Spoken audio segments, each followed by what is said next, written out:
I think I've got quorum here. Let's go ahead and get started. I appreciate everybody being allowed to take a lunch break. I think we all needed that. Okay. If he's, I need to request it. Yeah, go ahead. Mayor, I would just like to request a reorder to move item 6G1 to now out of request for the presenter, or the presenter, sorry, needs to leave, if that's okay. Anyone have an issue with that? No? Do we need a motion? Nope. Okay, so we have a motion from Commissioner Woodward, a second from Commissioner Weiss. All in favor? All opposed? Motion carries.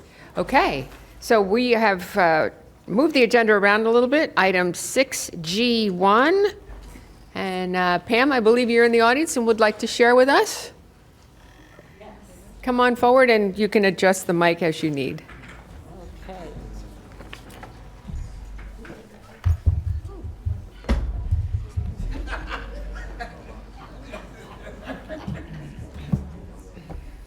Good afternoon, everybody. Good afternoon, how are you? Very esteemed bunch. I thank you all for your role in our community and for your leadership. It means the world to most of us and all of us. I'm here today on behalf of the Advisory Commission on Women and wanted just to share with you a little bit about our work in 2023. My name? Pamela Dubin. That's a very good point.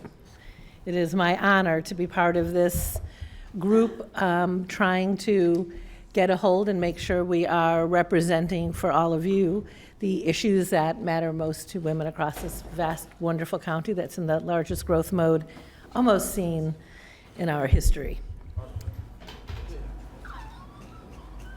I can offer to read you something, and I can offer just to submit it and keep this shorter for you and We'd just like share short, with but you. why don't you give us a recap?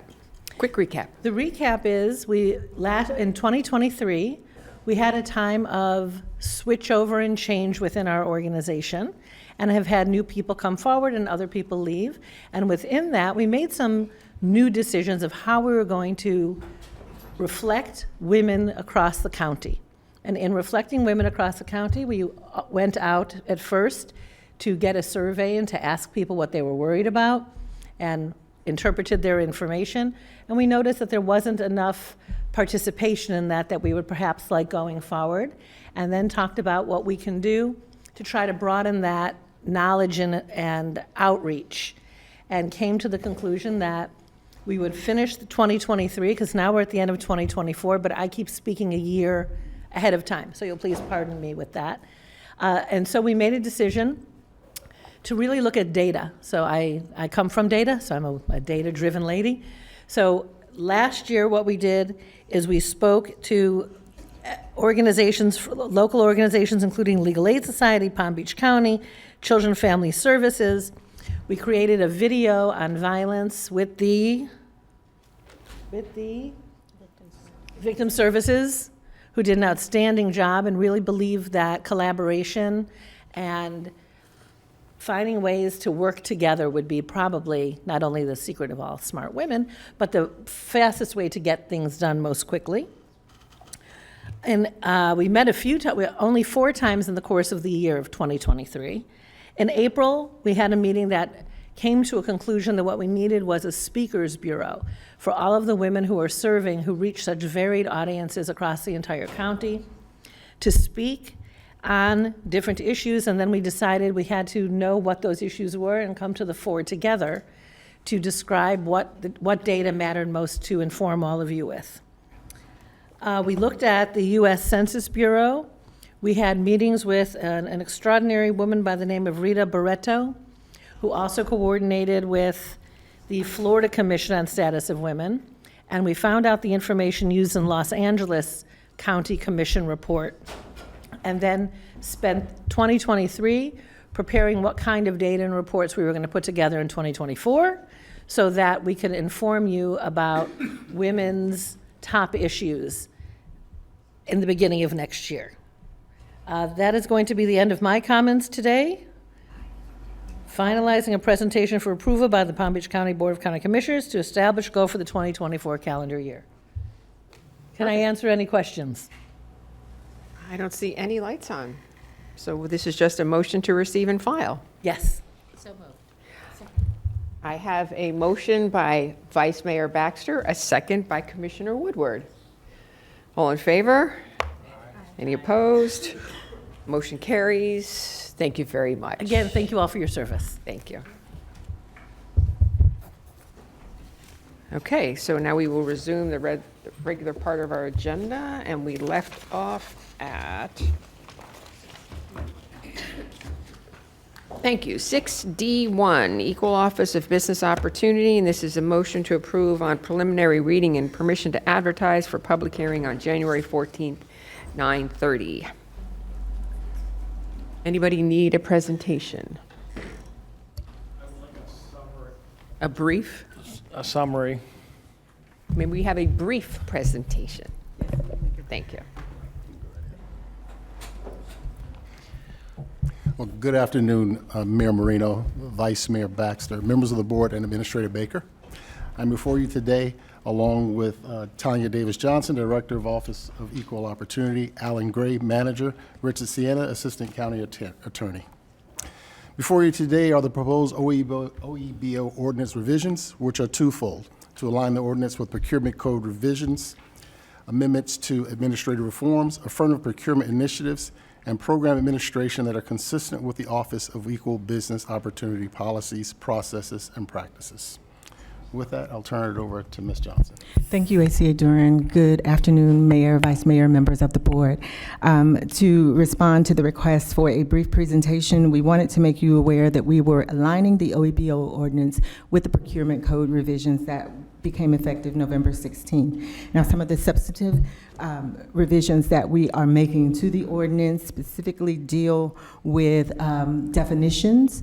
We also wanted to specifically make you aware that we were incorporating the mentor protege pilot as a permanent addition to the ordinance due to its success.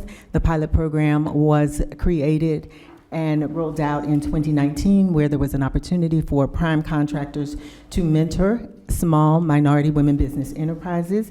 And just for the record, we have a total, so that you'll know, the total number of SMWBEs that are certified as construction managers that would be great candidates for this, total 61, and the breakout is as follows.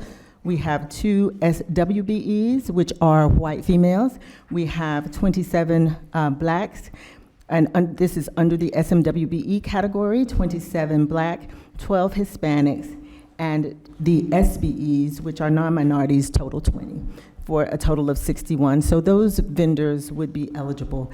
So we are making that a part of the ordinance to allow for it to continue.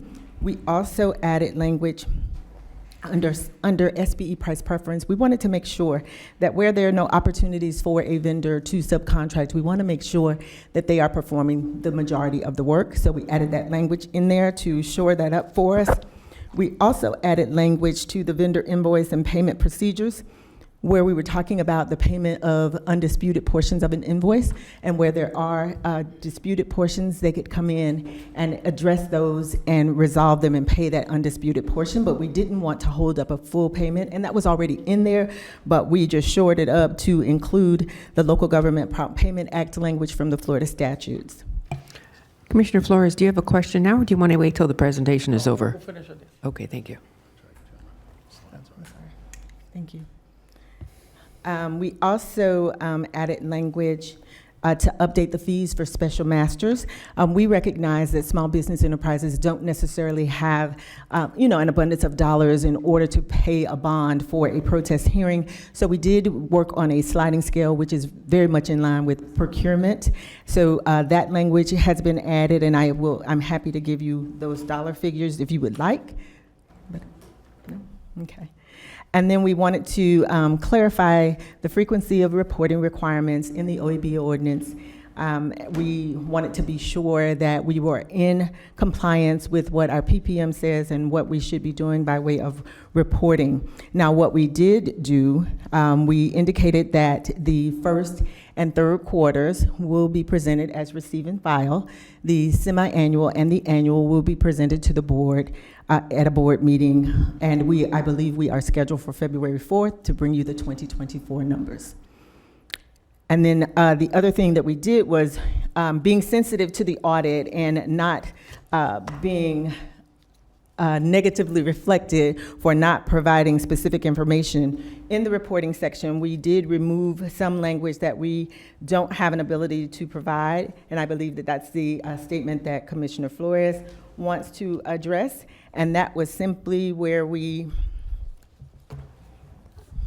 were removing some sections that could be evaluated, but in having conversation with Commissioner Flores, having conversation with our consultant, there is language that says that other specific performance measures by which the success of the EBO ordinance might be evaluated, depending upon the availability of data. So it won't be necessary for us to remove the language that we were looking to remove, because we did not want to have a negative reflection when we are doing our audit, or just when we're reporting. We want to make sure that we have it out.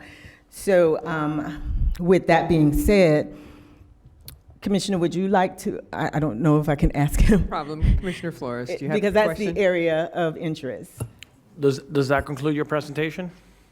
Yes, it can, but finally, I would like to say that we did meet with industry with regards to the proposed revisions that we were presenting, and we received no opposition to the proposed revisions that we were making to the ordinance.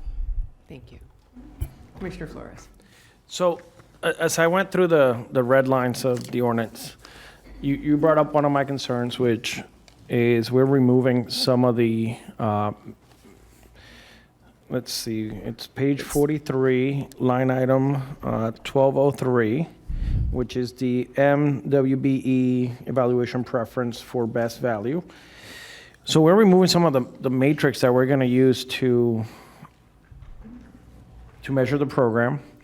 And we're keeping most of them are growth numbers. So did we grow the program basically year over year in the amount of numbers? So if we did 100 this year, did we do 102 or more the next year, and so on? So these are, to me, simple metrics. And we're removing the hard metrics, which is how we measure efficiency in the program. So that's a concern, just because I want to make sure that this program is efficient and we are able to, and even if it requires us to invest a little bit more, but that we're able to compare how we're doing, how this program is doing compared to industry. So if we have a company graduate from the program and they fall because they were 100% dependent of this program, did we do that company justice? So there's things in this metrics that concern me, and I brought that up to them. And then the other thing that concerned me is in page 43, there's a line that says pretty much that if there's any findings or recommendations, they need to be referred to the county administrator no later than 6 months. We've stroken that, we got rid of that, but nowhere in here did I see if we find something that needs to be made aware, are we referring it back to the county administrator? So like, I'm looking for fail-safe. So I know that we had an issue with audits. We didn't file reports for a number of years.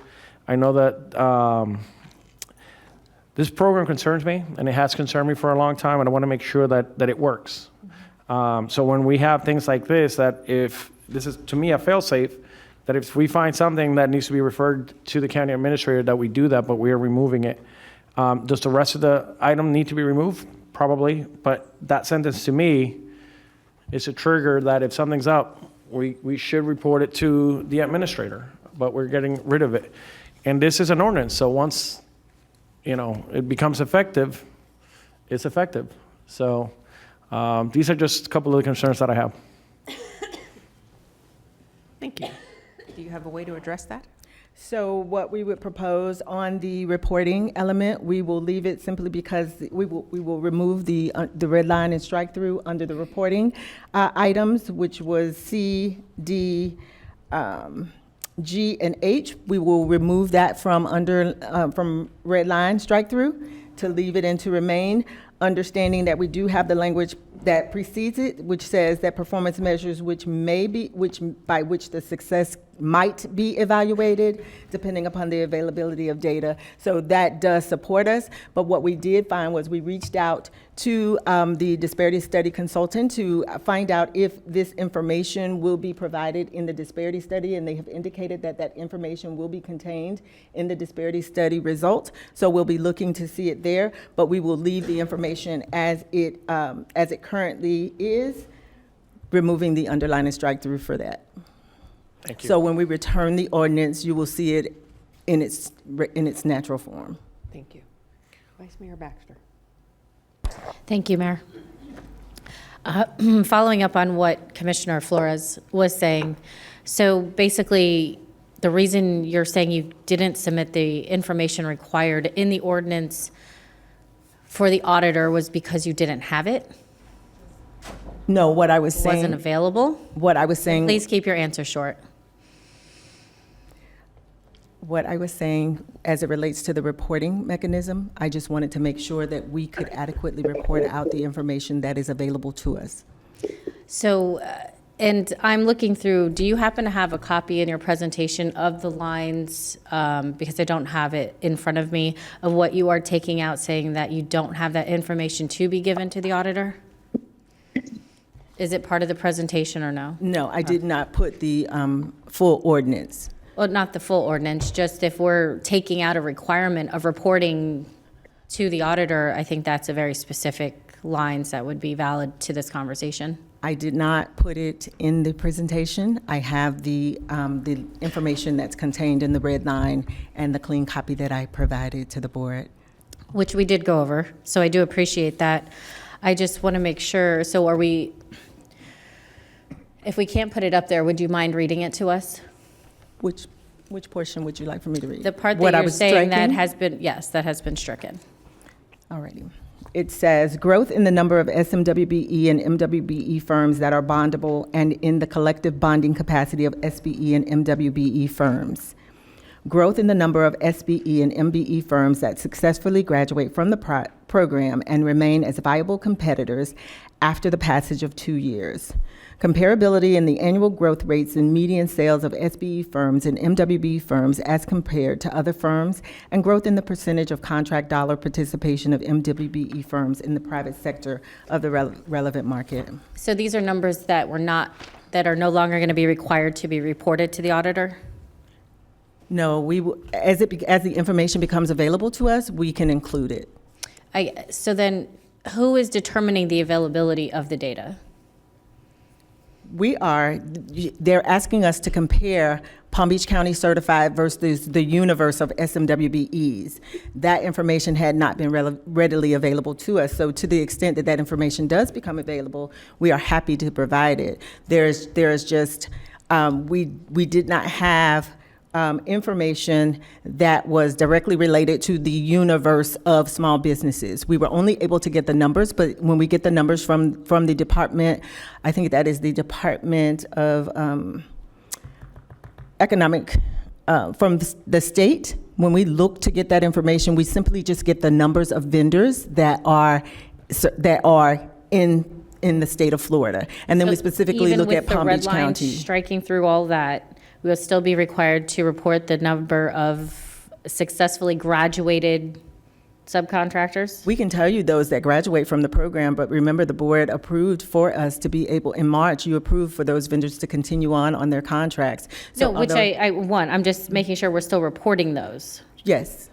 Okay, that was most of my question, and I just want to make sure that we are getting as much information as possible. I don't want to remove requirements because they're difficult or information is hard to find or delayed. We need as much information as possible to make sure that this is successful. And we will provide the information that is available to us so that you will be aware of what's going on in the atmosphere of small business. Administrator Baker. Administrator Baker. Just wanted to clarify, when we talk about small SMWBEs in the universe, we have to be talking about SMWBEs in the universe that do business with county government, because there are some that do not do business with county government. So I'm not sure, but we will follow through to make sure that those are readily identifiable. If I make no mistake, that should be a part of the BEBR, because that's where the numbers are going to come from, Bureau of Urban, blah, blah, blah, from the University of Florida. So we'll look at that information and work with our consultant to make sure we're comparing apples to apples, and not businesses that don't work with government. And just to clarify, we are also going to continue with using software that other counties and organizations are using as well, and having the ability to see that those companies, those small businesses, are already certified somewhere else. Yes, you're talking about B2G? Yes. Yes, we will be we are currently building the program with B2G now. So that will be available to us to be able to look to see who else they are certified with. Okay, thank you. Commissioner Flores. Just to confirm, we are removing these strike-throughs, and that's keeping. And then in regards to my other concern, the fail-safe that we report to the administrator, can we work on that for the next reading? I just want to make sure that that's included. It doesn't have to be addressed right now, but maybe if that needs to stay in, we should work with the administrator. Thank you. You mentioned 1207, and I just wanted to make sure that we are speaking the same language, because 1207 in my red line and strike-through dealt with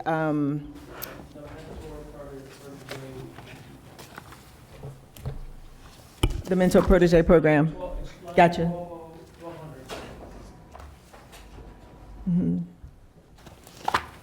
Once again, we don't have to discuss it Okay. right now. I'm just saying maybe for the next one, if it's, I'm you can clear. work with the administrator on that. I'm clear. Okay. Commissioner Powell. Thank you, Madam Mayor. Can we just be clear? I want to have a clear understanding of what's being eliminated. And I know when we were talking, it sounded like we're on page 43 with regard to the language. Is this language being removed from the mentor protege program, or is that language being moved from somewhere else in this particular ordinance? So what we are doing is making the mentor protege, the SBE, MWBE mentor protege, a part of the ordinance. And so the information that was being stricken dealt with the work group that was convened to create it. And after Mrs. Baker and our previous director of facilities went through this, what we're doing now is just simply saying that the evaluation preference is now a permanent part, and we are striking out just the information which created the work group that was used to create the protege program. Thank you. What's the language that we're looking for, and maybe the administrator can answer this question, the data that we'd be referencing from University of Florida's BEBR, the data, the values of the variables of data that would be, and We're is that data available? Does BEBR produce that every year, or is that something that has to be aggregated? I'm not 100% sure. That's why we need to double check it to make sure that when we talk about the universe of small minority women-owned business, that data exists somewhere and is desegregated enough that we can determine who does business with government. So we can just look at those particular businesses. Thank you.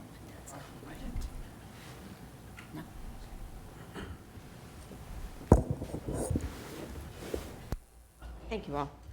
Does anyone have any more questions? Please remind me, do we have a motion and a second? We do not. Okay.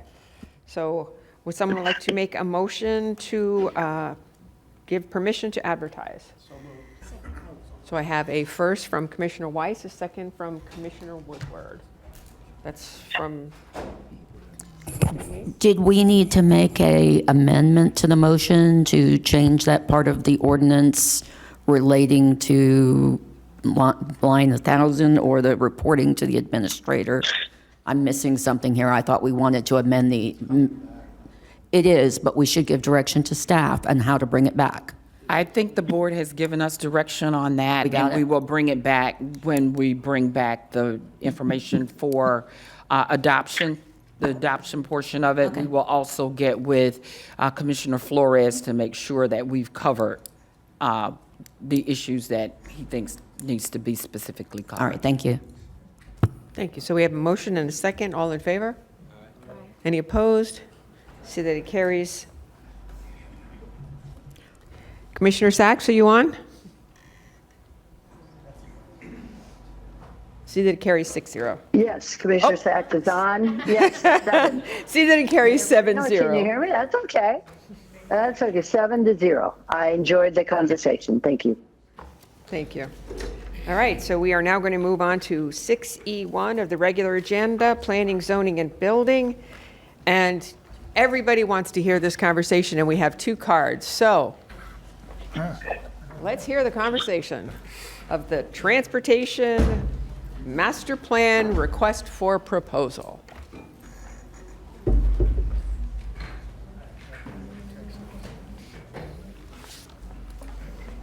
Pat, are you singing to us? Are you over there singing? I got it. Fast. Mayor, Vice Mayor, Commissioners, good afternoon. Give you a quick update on the action before you is just want to give you an update on direction you had previously given staff, and then just confirm your direction to proceed with issuing the request for proposal for the countywide transportation master plan. And the clicker. Yeah. So just going to run through a few points. I will say that this has been one of the more complex ones to put together for good reasons. It has included significant interaction with municipalities and others for all the right reasons and for good reasons. And we think we've got a very good product that's we're ready to hit send on to put the RFP on the street. But there's been a lot of work that's been put into it in a very few months. So just kind of touching base on the purpose. You see the 5 bullets there: establishing a multi-jurisdictional process, incorporating intergovernmental coordination, which we've already begun, identify multimodal transportation needs, and then using the end product as a foundation, not just for us, but for our 39 municipalities as well. The 5 components of the master plan will be just initiation, moving into public engagement, data collection, then the analysis by the consultant, preparing the master plan, and then presenting the draft master plan recommendations and moving on down the road. So we'll run through the timeline in a second on where we see fitting those pieces in. But know that as fast as we've gotten it to this point, it is on an express path as well, getting the work done and bringing back a final product. So when we go back in time, we talk about the initial board direction going back to May and June. And the direction in June, and Ms. Baker said that she'd begin her work working with the City Managers Association, which has been done many times. Started in June. I think we've been to every meeting through October. That group has been instrumental in helping bring this along, has been a great conduit to our cities, and has helped us all along getting it to this point. That group in turn formed kind of a core group themselves of City Managers Association, which we worked with on developing the final stages of putting together the RFP and its last steps. So going through the dates, again, we're talking early summer, working at that point. I'm going to call your attention to September 9th. And part of the group working with the county administrator decision was the drafting of the scope was to identify staff members. And we took planning folk from Palm Beach Gardens, West Palm Beach, the county, Boca, Wellington, and a representative of the Glades. And that crew, with Twee and Kevin and others shepherding the process, met every week for 5 weeks in a row and put together a scope which was pretty darn good. We took that scope, met with the city managers, that subgroup I spoke about, and I'd have to say it was about 95% baked. There were nominal changes along the way, just highlighting the great work the group did. So we've shared with the board the summary. We've shared with you some of the timelines, which we've included in here. The scope itself, again, working with purchasing, working with Melody and her folks, we have a scope that is ready to hit the streets. Further to the points on coordination, not with the city managers association and then the city staffs, also met with the IPART groups, both the issues forum and the executive committee. We've been to the League of Cities, their board of governors, and the general membership. So been to a lot of places, just to the point to try and get the request for proposal out, and then we will really start the hard work. But you can see, going through dates, we're up into late November with further outreach.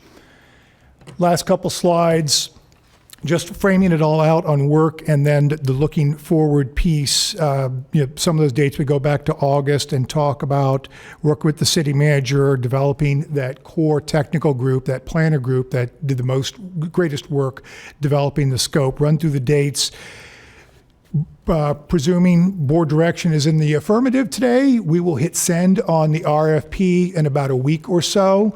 Would look for submissions to be in late February, work with them, work through selection, work through contract negotiations with said selected consultant, bring back a contract to you. We're estimating June, and I'm going to say June-ish. Just always can be permutations and things along the way, but that's the schedule we're working on. Last slide I wanted to share was then the moving forward piece. So you're going to ask, what is the consultant doing? What does that general time frame look like?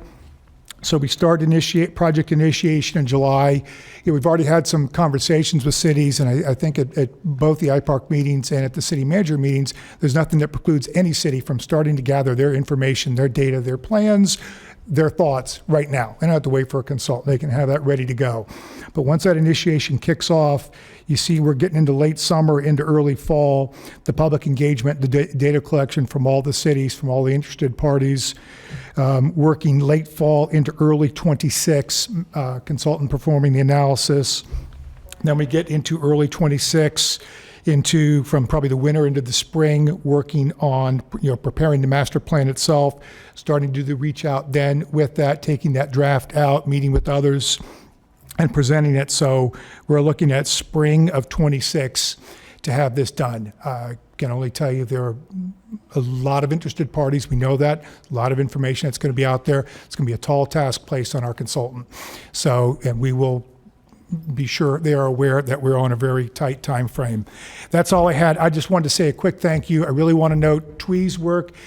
I want to thank Whitney, first of all, for delivering part of her staff to this mission. They're not done yet, but Kevin Fisher and TWE, Krashid's in the back, Moyadeen, Joanne Keller in engineering have done so much work on this to get it to this point, whether it's meetings with that core group, going to city manager meetings and others, working with Melody and purchasing so much. And a big thank you to Melody to get this moving so quickly. It's been a lot to get this RFP ready to hit the send button for. So big thank you to all of them to getting to this point. And with that, we're here for any questions you may have. Vice Mayor Baxter and then Commissioner Woodward. Commissioner Woodward can go first. Commissioner Woodward. Thank you. First, I'd like to thank all of you, staff, and Administrator Baker for working so hard on this. It was a big ask, and I think the work that's been done has been pretty incredible, especially my, shall I say, naivety to understand bringing cities and county together was unexpected on some of the difficulties, but I think we should all be very proud of ourselves for the work that was done, and I'm very excited about this moving forward. We are on a tight timeline with this, which I'd just like to put out there for the public that's listening.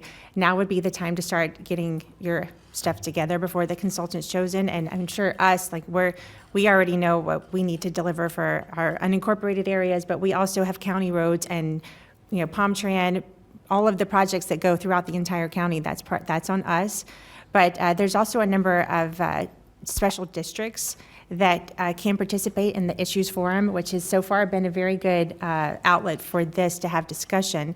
I know we gave direction for them to reach out for like ITID, even Lake Worth Drainage District, because they have a lot of easements that, if they're listening, we'd like to put some trails on. That's, a separate conversation, but it's good for us to be reaching out to all of them so that once the consultant is chosen and they are ready to come to us, that we are ready for them to come here as well. So anyone that's listening, just know that this part was a very small process because it needed to be.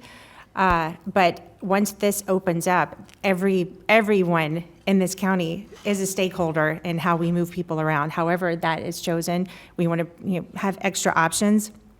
But once that consultant's chosen, please, everyone, be ready to have these discussions. School districts are part of this. Anyone who moves in this county will be a part of this. And whoever, the consultant, you do have a big job, but this is going to be an amazing project. And I think that, if we land this correctly, that there's places around the country that may want to see what we've done and other parts of the state. So wherever we travel, this could be something good moving forward. I just wanted to thank you all for the work. And for all of our cities out there who've participated, thank you very much. This was a big lift, and I appreciate your work. Thank you. Vice Mayor Baxter. Thank you, Mayor. And yes, thank you guys for organizing this. I had mentioned it before, and I kind of wanted to ask again. We're expecting this to take, what, roughly a year? Is that typical for consultants, transportation, for that sort of timeline? I would tell you that we've never done one like this ourselves, but looking at a time frame and looking at the tasks that are involved, this is an aggressive timeline as it is, considering how many other parties are going to be involved and taking time to assess the feedback and giving a consultant the appropriate amount of time to absorb and deliver ideas. Because remember, while it's this board funded it and this board has directed it, as we work with everybody else, we're going to want that continued feedback, not just the data, but the feedback and the assessments from the cities as well. And one of the things that I had asked for at our previous meeting really was the scope, right, of this RFP, at least, at minimum. And am I missing it in this presentation? What we shared with you, the scope proper, we have not provided that to anybody outside. It was developed by the core group. The city managers reviewed it, did not get hard copies of it. What we provided you were a couple of the slides here as well as a summary of it. That's been our public-facing document all along. That's been consistent with our procurement practices forever, where the scope is staff-led job, and we put that together and we'll have it out. But, be happy to review with you what is included. I can tell you we've heard the direction a number of times, and the pieces included in there in the scope reflect that. Thank you. And Attorney Kaufman, have you found any legal reason why a county commissioners cannot review an RFP prior to it being sent out or go over more specific details within an RFP? No. So, why, if there's no legal reason, is there ramifications? Can they sue us for seeing it too soon? Why the hesitation to allowing us to see what's in the RFP? In this situation, I think it's a matter of there's so many people involved that there's no beginning and end point if the scope of work is allowed to be circulated. What does that mean?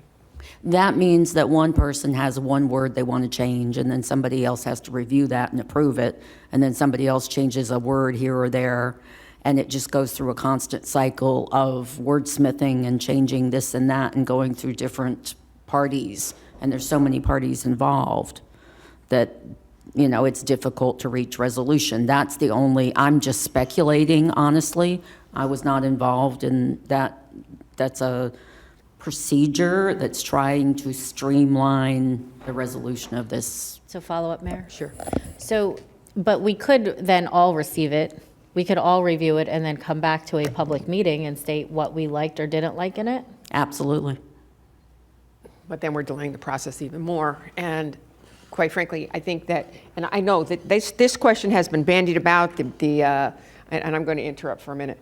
This question has been bandied about. The development community has wanted to see the scope of work. A lot of people want to see the scope of work.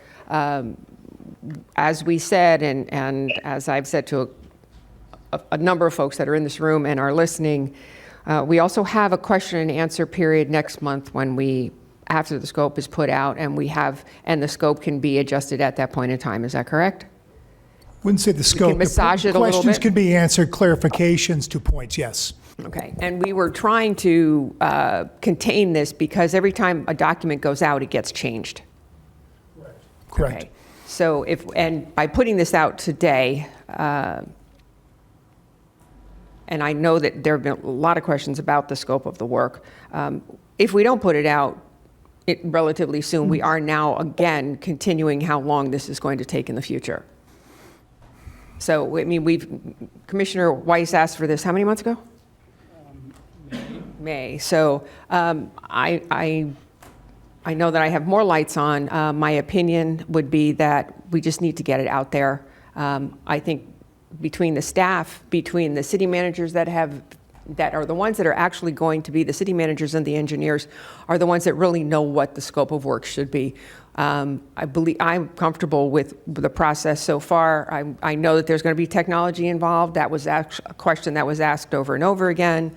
This is a very specific request. There are only going to be a few people that can possibly answer this proposal. So I will leave it at that, and I know there's some more lights on. So Commissioner Baxter, did you want to add anything? Yeah, I had a few more questions. Sure, go right ahead. So if we did decide, or if the board decided that they wanted to see what is in an RFP prior to being released, is there something we could put on it or label it as a draft or something that says this is not a final copy, there will be changes coming? I don't want to delay this either. May is a very long time, but at the same time, it's still, everything else comes back to us that we want to review and then go over. We have several things that come back all the time, and I think it is very important for us, the commissioners, to make sure the direction given and what we want to see in an RFP exists. So this is one of those times where I believe we are the policymakers here, but it doesn't feel we're getting all the information to make policy. Vice Mayor, I'd say that we are implementing the direction that we've provided. Your That you've been given. interpretation of that direction, correct? And we've heard, a number of us have heard the directions given at board meetings, and as well, taking that, working with our city partners, city managers and others, putting those pieces together. At its core, we were following the same procurement practice we did with any other one that's out there. So I would offer that deviating from that would be something from a policy perspective the board would do at that level first before moving into any specific one, trying to make a change to it at that point. But I think you're going to find that the scope was written with a balance of addressing the points, addressing what was out there, addressing a lot of the thoughts and feedback we got from others, but doing it because we're responsible on the procurement side, doing it broadly enough so any respondent can hopefully understand it well and be able to make a good application. Excuse me, Pat, but we won't know that until it's already issued, right? That's correct. You've directed staff to put this together, and again, working with our partners, but you'll have that, as is the practice we have with all our other requests that go out. Thank you. Commissioner Flores. So I want to, this is not an ordinary RFP.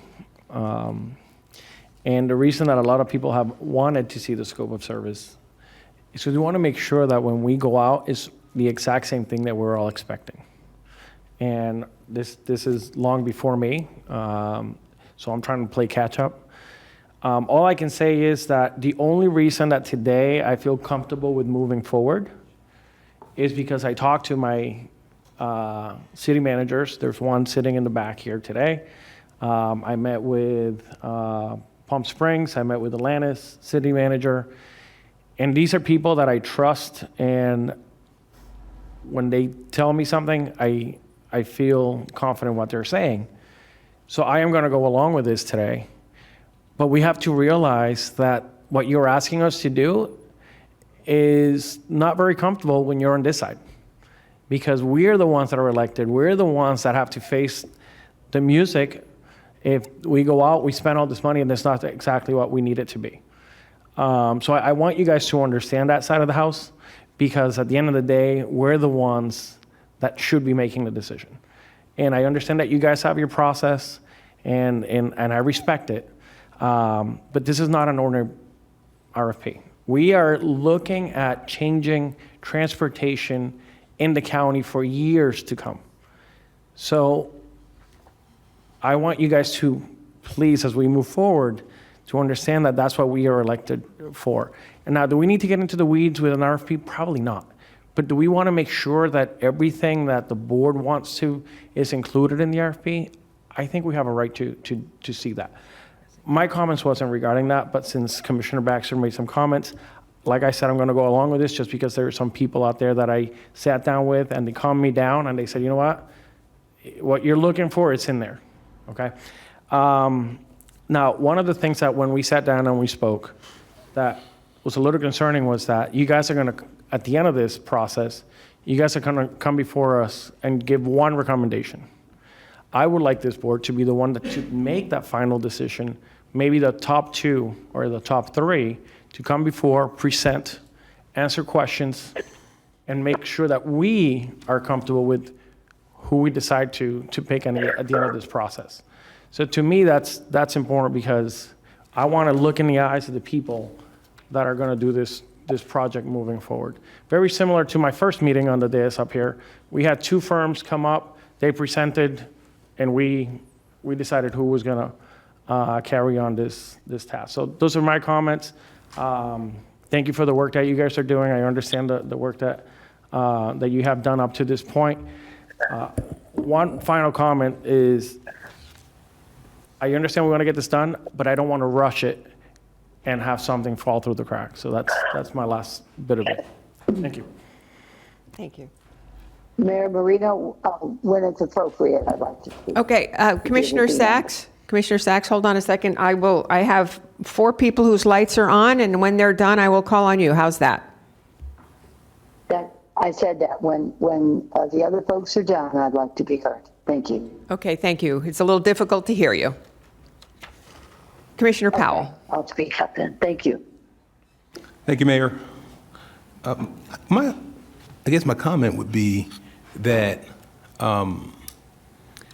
Commissioner Baxter and Commissioner Flores indicated, just seeing the RFP. Now, I don't know if there necessarily would have to be any proposed changes, but maybe the process would be to see, and then if there were things that seemed, I wasn't here on the board at the time, but seemed like they were missing, that probably should have come before the vote on the process. I don't know.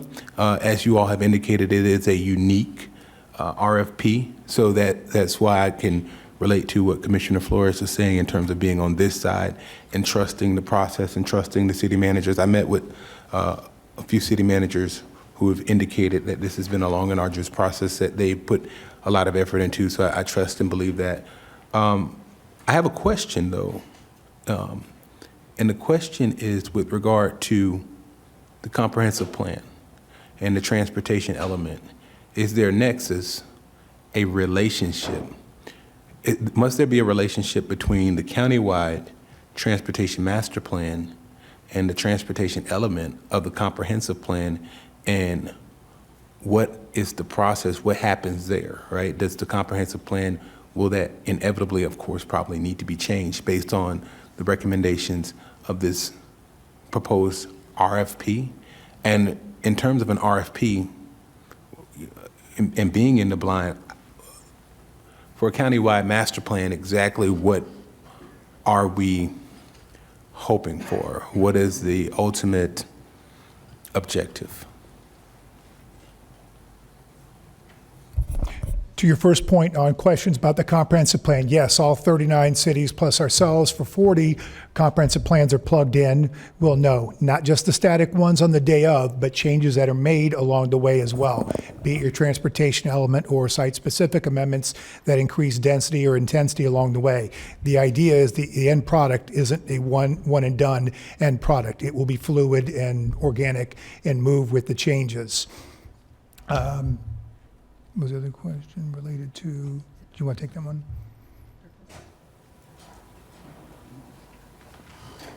So Commissioner Tweeshut, again for the record. Again, we envision this to be a framework. This is one of the first land use-based transportation where you would take into account all, the development that's been approved, will be approved, so on and so forth. The purpose is to all municipal partners and the county agree on a system, a methodology to obtain how you prioritize key nodes in the county, how those get eventually get adopted by the different municipalities if they choose, while respecting their home rule, and then also how to move people and goods in an efficient and safe manner, because it can't exist the way it is now. So this is our collective way of getting everybody together, seeing what transportation means to each of those communities. It may mean certain transit alternatives. It may mean roads that needs to be maintained, widened, whatever that means, sidewalks, anything related to transportation, to be able to effectively implement this plan. And then every municipality has a chance to go in and look at their prioritized, roadwork network and see how they'll be able to implement. There'll be cross-section that could be agreed on for different critical roadway. We will be working again with the planning, zoning, transportation expertise that exists in all those municipalities. And we will be asking for each of those municipalities to give us names of the key technical people that are in there so that the consultant can work with county staff as well as the city staff to do that. So the purpose is to try to collectively come up with a resolution to resolve what is existing right now. I'm not sure if I answered that. And then whatever comes up as a recommendation will be incorporated in the county's comp plan and all the other municipalities if they choose. But hopefully collectively, when we do get some regional transportation answers, we could start looking at funding, getting leveraging from the state or the federal government for this as well. So, and budgeting for our own needs. Good. Thank you. Commissioner Woodward. Thank you, Mayor. I think I would like to just start with the RFP. It was written to be, I don't want to say vague, maybe broad enough that consultant firms can come to us with their own ideas and interpretations, because for my own limited research, I was unable to find another type of plan like this anywhere. Nothing in the country. I think the closest I came to was, I want to say Singapore or something like that, because we are quite unique. Palm Beach County is very large. We have a number of municipalities that are going to be a part of this. So trying to say exactly what we need in this RFP is really going to be impossible, because for us to go out and put really tight parameters on this would be a mistake. We need for companies to come to us with innovative ideas and ways to comb through all of this data, to give us this evergreen plan of what you're talking about, so that as all of us make changes to our own comprehensive plans, this thing lives. This isn't going to go in a binder that sits on the shelf. And we can't write an RFP to such specific standards when this is not our area of expertise. It's not any of ours. We know what we think we need, but really it would be nice for whoever puts in for this, to bring amazing ideas that we haven't even considered. So trying to say, the scope of work in the RFP, I believe for something like this, it needs to be broad enough that firms from maybe around the world are going to, it would be nice if we have a whole bunch of firms from around the world that want to compete for this, and we're able to choose someone to do this. But, trying to get into the weeds on this, just for my own, I'm trying to recall, I've only been on the board for 2 years, but I don't believe I've ever seen an RFP before it went out. Is that ever our process? No. Okay, so I get it that, we want to see this, but there's a lot of people, I would wager, that are watching this meeting right now in different cities who also very much wanted to see this. And none of us have seen this. We've trusted our own staff. They've trusted their staff. They've trusted each other. This has been vetted by a number of entities. And what is being delivered, I feel comfortable in saying, let's move forward with this. But make no mistake, there's a lot of people watching this. And for us to, as county commissioners, this is one of those times where we have to realize we're asking the cities to trust us as much as, we are trusting them in this process because they had a seat at the table. And this was a unique process. It was grueling for those of you that had to participate. And I thank you for that. But for those of you who are listening, my promise to you, all of the cities all along, was that you do have a seat at the table. You are active participants. And that is because what this comes down to is the citizens out there. They don't know if they're on a city or a county or a state road. All of our areas blur into each other. This is about us, all of us coming together to come up with a better plan on how we move people and not to get into our jurisdictional silos, not to get into, shoving matches on who's in charge. We together have to fix this. And of course, there's going to be cities that have their own plans within their cities, but then we also have to look at the bigger picture too. And we do need a consultant to come for this. But trying to get into the weeds on exactly what the scope is, I don't want to delay this process anymore. There's been a tremendous amount of work, and we're asking cities to trust us. We are trusting our staff. We've asked our staff to trust cities. There's a lot of trust on the line right now, and I just don't want to see us derail any of the work that's been done. We need to move this forward, and we need to start moving our people better. So we've never seen an RFP. None of us have ever read through the details of this. I really don't want to. I don't know how many pages it is, but it gets into legal stuff that we don't need to do that. That's why we have staff, and we either trust our staff or we don't. And the cities trust us, we trust them. That's what's on the line here, and we need to have the citizens be able to trust all of us to do our jobs. Off of my soapbox, thank you. Administrator Baker, your light is on. Do you want me to turn it off? Okay. Next up, Commissioner Weiss. Thank you very much. First off, I want to thank the folks that represent the municipalities and their support for moving this forward. I want to thank our staff. I know this goes back to May. I'm not thrilled that it is now almost the end of the year and we still have nothing out on the street, but I also understand there's a lot of things that are not in our control, and there were a lot of negotiations that need to be had. So understanding that, I implore you to please do whatever we can to shave time off this, because invariably things are not going to go as fast as we think, and things are going to get delayed. So anywhere we can save any time, I think is really important.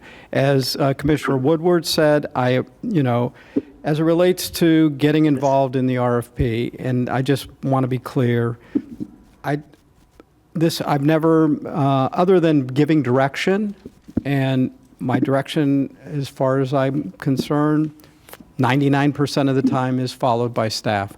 However, this is going to come back to us. This will be back in front of us after to make an award. So we will have had time to digest what's in it, and we'll have an opportunity to say, no, we don't want to do it.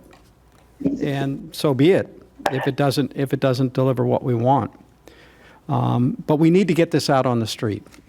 We're not going to know, how well we did or didn't do until we actually have the experts who know how to respond to this and whether it made sense to them.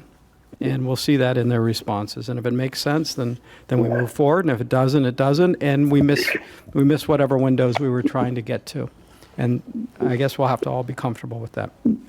But again, I want to thank our staff. I know we put a lot on you all, to get this done.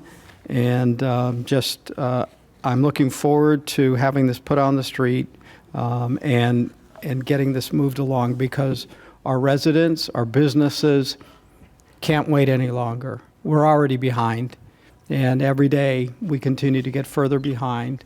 Not through anybody's fault, but that's just the reality. And so we need to move forward and get this done and figure out how we're going to be for the next 20 or 30 years in this county to move people, goods, services, and be as productive as we can for everybody. Thank you. Vice Mayor Baxter. Thank you, Mayor. Briefly, I do agree with Commissioner Flores. I think I would like to see the top 2 or 3 come before us with a presentation, and we select from them. Next, I would also, I do agree with Commissioner Woodward. I would like the RFP to be broad. I've never said differently. I don't want to get in the weeds, but I don't think one is exclusive from the other of being able to see a broad RFP versus a specific RFP. Have we never seen an RFP before? Yes, but I have a problem with that in general. I think if there's an RFP out on the out, we should be able to see it, or that is getting ready to go out. I'm all for more information. I don't want to get in the weeds. I don't want to line strike things, but I think we would like to know information. That is what helps us make better decisions for every resident in this county. And wanting to see it doesn't mean we don't trust our staff. A very famous person and a quote of mine that I love to say is trust but verify. We can trust our staff, but still verify the information that's in it. Again, I don't think those two are exclusive from each other. I do agree with Commissioner Weiss. I would like to see this moved forward quickly. We have huge transportation problems, road congestion, you name it. It can't be done fast enough, but we do need to also make sure it's done properly. And that's what I'm going to end with. So thank you, everyone, for your hard work. Commissioner Sacks. Well, thank you very much. Can you all hear me okay? Yes, thank you. Everybody hear me okay? Yes. Okay, very good. I am so pleased with the type of debate that we're having today on this, because I think it incorporates everything that staff has wanted to do. And I also am pleased that Commissioner Weiss brought this up in May. I'm looking at the schedule of meetings been going through since May 7th, 2024, when direction was given to them, probably by Commissioner Weiss, to develop a preliminary framework for a county-wide transportation study. This is really comprehensive. We're in a county that's larger than 11 states. We have huge agricultural areas. We have uses in our cities that are just deadlocked from traffic. And then I see that staff, and thank you, Patrick Rutter, for putting this on, but you've been working like every week you have different meetings with different cities and different organizations within the cities. I represent county. I don't have any cities in District 5. And I don't think there is a commissioner here, and I'm so happy that we've heard from everybody, that has not voiced an opinion on transportation and how we can comprehensively use development and public transportation, as well as roads and a system of roads, so that we stay connected. Because right now we're not at all. As you know, or may not know, lots of public transportation does not go far west of 441. So it's a big issue. And yes, we have to be apprised as this thing goes on. Obviously, you have the staff, our staff, and thank you, Patrick. You've met just about every week since May with different groups. As far as I can remember, I haven't met with anybody about this. And I don't know if you met with specific county commissioners. I would imagine that you should, and if you didn't, you should now. So before this thing moves forward, and I think it should be moving quickly, and I wish that we were now in June and discussing this moving quickly. I think that we need to be appraised of what's going on. It doesn't have to be in a BCC meeting. It can be individually. It can be through email. But I think we all need to be consulted as it moves forward, because it involves one of the most important issues in every one of our districts. I don't think there's anybody on this board that doesn't go to a meeting in our district where we don't hear about traffic. So this is hugely important to us as policymakers. It should not delay this at all as you all move forward to keep us in the sunshine when it comes to your meetings and how you plan to develop this comprehensive, which is a very big undertaking, a comprehensive transportation and mobility plan for the county. And yes, we should move forward quickly. It's already taken a long time, but you've been through a lot of meetings. And you should continue to keep us appraised as it moves forward. So I'm absolutely for it. I'm absolutely for to have this thing move as quickly as it can. But I'm absolutely for having us part of your meetings and what you plan to do with pulling together our county as a unified transportation master plan. So that's it. Thank you. Thank you, Commissioner Sacks. Commissioner Baxter, Vice Mayor Baxter. Administrator Baker, what would it take for us if we wanted to, I guess if somebody didn't want to see the RFP, one of us commissioners, or if we did, would you need a vote, a change of an ordinance? What is the current policy or process in place for that?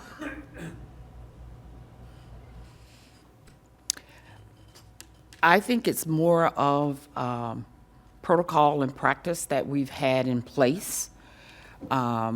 We can definitely talk to, and we have spoken with some of you, not necessarily going into the nitty-gritty detail. This board can direct me to do so. But is there a current ordinance that would need to be changed, or a policy or practice? I'm going to look at my procurement director in the back. Do we have, is there something in the ordinance that specifically talks to RFPs and procedures, or? And our ability to see them, because as commissioners, is it not our right to see them? Commissioner, Vice Mayor, the only thing I'm going to try to I've caution. heard all the warnings. Please just, if we could stick to, is it allowed via what is currently there or not? Good afternoon. I'm County Administrator Baker. Currently in our ordinance, does it delineate about the RFP process? It does, but it is silent as it relates to board members reviewing and or approving it prior to. I wouldn't. So if somebody doesn't want to see it, Sure. they don't have to, but there's nothing that precludes us from seeing it. So can we then request individually to see it? Ma'am, I would I have think to. it's going to, this board needs to give us direction to do that. I'm going to jump in here for a minute. This is not an area that we want to be in, and I will give my opinion as to why. If one commissioner sees the RFP, another one doesn't, or another one does, then the commissioner goes and talks to somebody in the public, and that person now has a leg up over somebody else. This is not our purview. It's never been our purview. We are the ones that make the final decision. That's what our purview is. I do not believe this is a slope that we do not want to be on. I'm sorry. I disagree. I believe that we have the best staff that we have. They hear what we say. They fulfill the direction that we give them, and sometimes we give them too much direction. But in this instance and in other instances, the procurement process has been in place the way it has for a reason. For us to wade into this process and to see the RFP and then try to change it, now we have a leg up over somebody else, and we give that information to someone out in the public who then has a leg up on someone else. That's not a position we want to be in. I do not want to be in a lawsuit with someone saying, well, you knew and they didn't, and that information got out. Don't want to be there. We have enough lawsuits going on in this county. This is not something we need to open. This is not a can of worms we need to open. But yet the managers of other cities are taking that risk, right? They haven't seen the RFP either. They have. No, they haven't. That's the question. That's the discussion. They have seen what let me backtrack. I know that there are several commissioners that have met with managers. I am one of those commissioners that has met with several managers. I've met with several elected officials. I've met with the Economic Council. I've met with stakeholders. We've had discussions of what we would like to see in the RFP, what we would like to see in the RFP. No one has seen the RFP. The RFP is putting, I shouldn't say no one, the folks that are putting the RFP together are the ones that know it. The engineering committee that TWE is on has helped with the bones and the scope of it, and that is the normal procedure for an RFP. If we're not going to trust our staff, why have them? We are not experts in transportation. We are not engineers. The closest that somebody comes here is Bobby being Commissioner Powell being a planner. Yes, we are the ones that hear when our constituents are unhappy about traffic, like the extension of Okeechobee above Arden. Yeah, well, that's a later discussion. You can bring that one up. But we are not experts. And what we are doing here and what we do with every other procurement process is we give staff what we think should be in the document.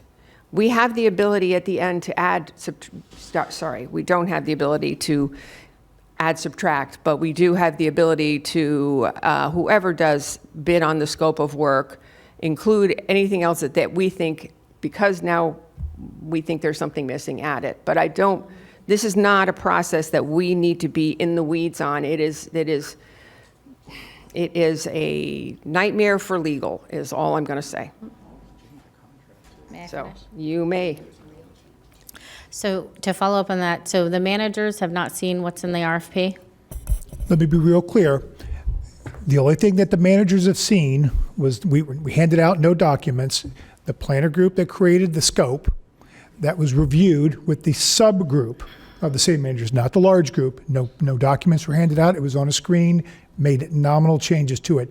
That's the only other body, the only other people who have seen the full, and that wasn't even the full scope, because as the procurement entity, we're the ones working with Melody's office who plugged all the other pieces in, but that scope went into it. So basically, your staff is the one that's seen it from A to Z, but the planner group is probably like that's done on a staff level, like as we spoke to a lot of the other city managers and said that's the way they handle it in their cities. Their city managers saying they didn't see them in most cases. They have more information than us and more trusted than us.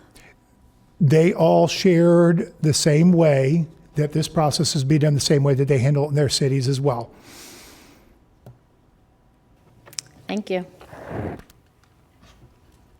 Commissioner Woodward.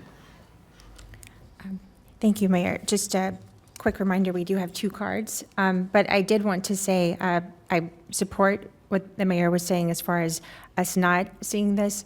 And for my own benefit, because I haven't seen the scope, I have had the freedom to speak with any group that's come before me and anyone who's wanted to talk about this, speak freely on this, because I'm not privy to any of that, and there's no notion of me giving anyone the upper hand who's wanting to discuss this. But the bigger thing I think that we may be losing sight of is that the RFP is to go out to choose a consultant. Shaping the plan is where we really have a lot of influence. We are actually the largest city, or we're not a city, but percentage-wise, that's us. And we have, wide reach in all of the county. So shaping the plan, once the consultant is chosen, is where we really have our chance to be heard and what we're going to say, along with the cities and the school district and every other entity that uses this.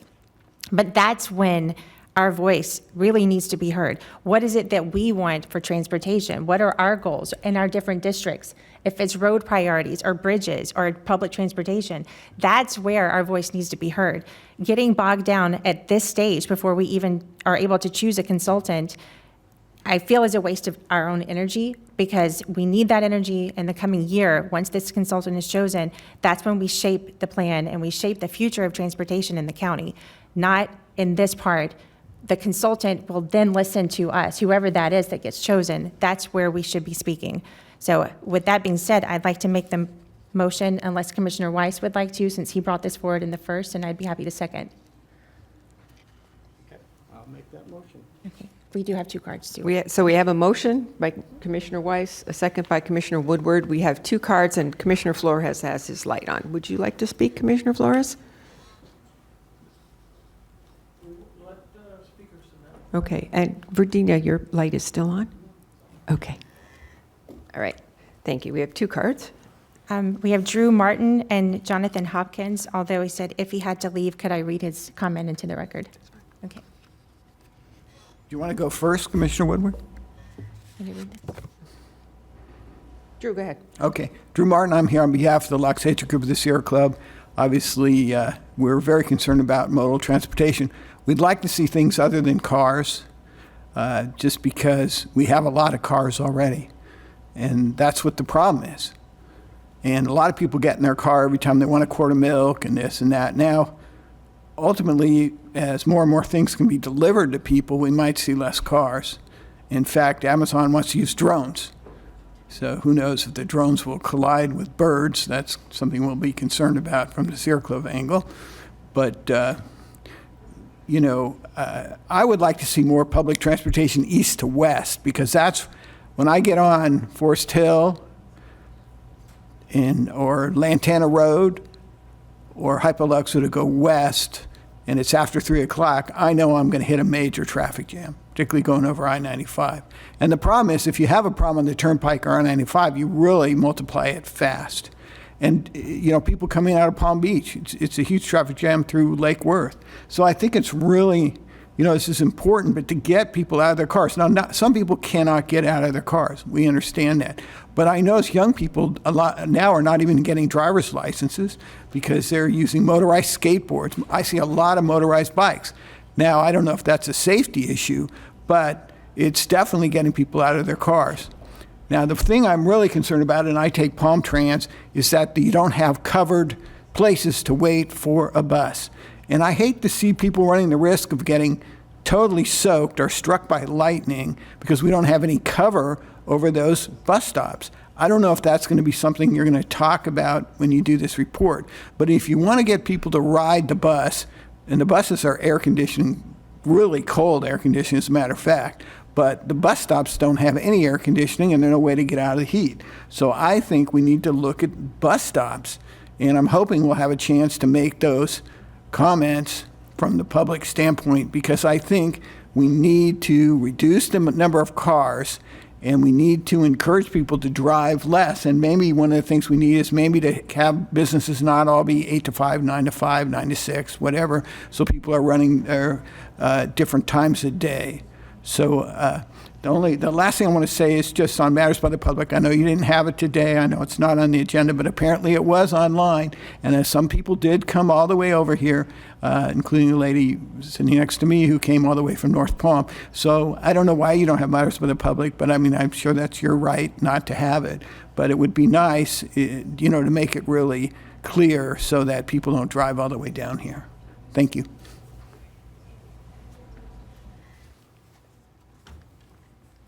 Thank you.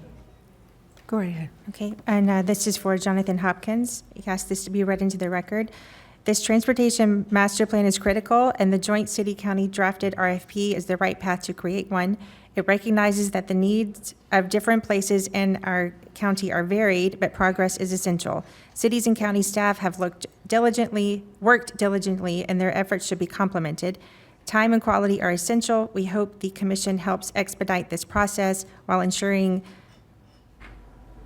quality outcome. Please support RFP release to move this essential process forward.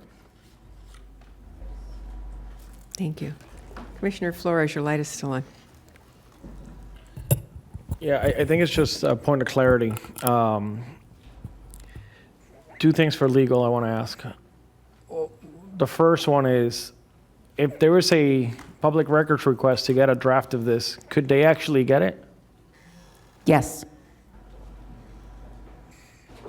So we're preventing something that anybody can submit a public records request last week, and they've had to share that document with the public.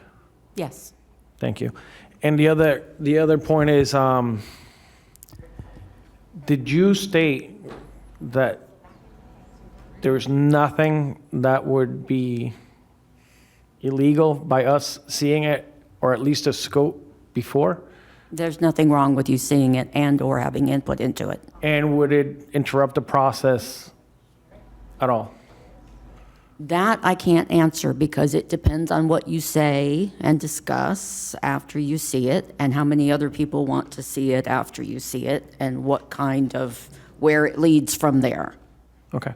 Like I said, I'm going to go along with this, but at the end of the day, if the board wants to see something, they should have every right to. Vice Mayor Baxter. So am I going to have to submit a public records request if I want to see an RFP? Do we, but why The board can just direction? give me direction because it's a change in our protocol that we've always had. And so I don't just break it, but if the board wants to give me direction, you can give me direction. But We'll it's a give it public to you. record. We can give it to you, Commissioner. I just need the board's direction, so we can give it to all So, of the but if I do a commissioners. public records request, then I don't have to give you direction? You can do a public records request, we will respond to the public records request. But it shouldn't have to go to that level. If Agreed. we're going to change procedure, this board can give me direction to change procedure. I thought we already established there wasn't a procedure preventing us from. It is that's what our legal person said, our protocol and procedures today, and if you, in most cities, if not all of them, staff, you give, the board, council gives direction, we take that direction, we develop an RFP, we issue that RFP, and we don't come back to the board. That has not been our protocol in doing so. If this board wants to change it, just tell me. Well, I would like to give that I will direction. change it, as long as the board overall. In the future? Again, So, I mean, whether we give direction or I can public records request it, either way, I get the information. So thank you. In the future, when we're giving board direction, I would like a consensus from the rest of the board. We've had a lot of times where there's been direction where we just sort of sit back and say, oh, well, but I think there are times where I think going forward in the future that if there is an individual commissioner who wants to give direction, I think it should be based on consensus from the board. Commissioner Flores. I just saw the attorney shaking her head through some of the comments, so I just want to give her the opportunity if she has anything else to add. I just believe that we have on occasion brought RFPs to the board for Palmtran for the board to have input into what went into the RFP. Because there were concerns with what the results were and the board wanted input. Was this after the RFP was put out or before it was put out? I think they had to re-advertise and redo the RFP. So the RFP had already gone out once? Yes. Okay. Madam Mayor, I can clarify that if you like. Sorry. So we actually came to the BCC relative to an RFP on paratransit services most recently. It was not something that we shared the RFP with.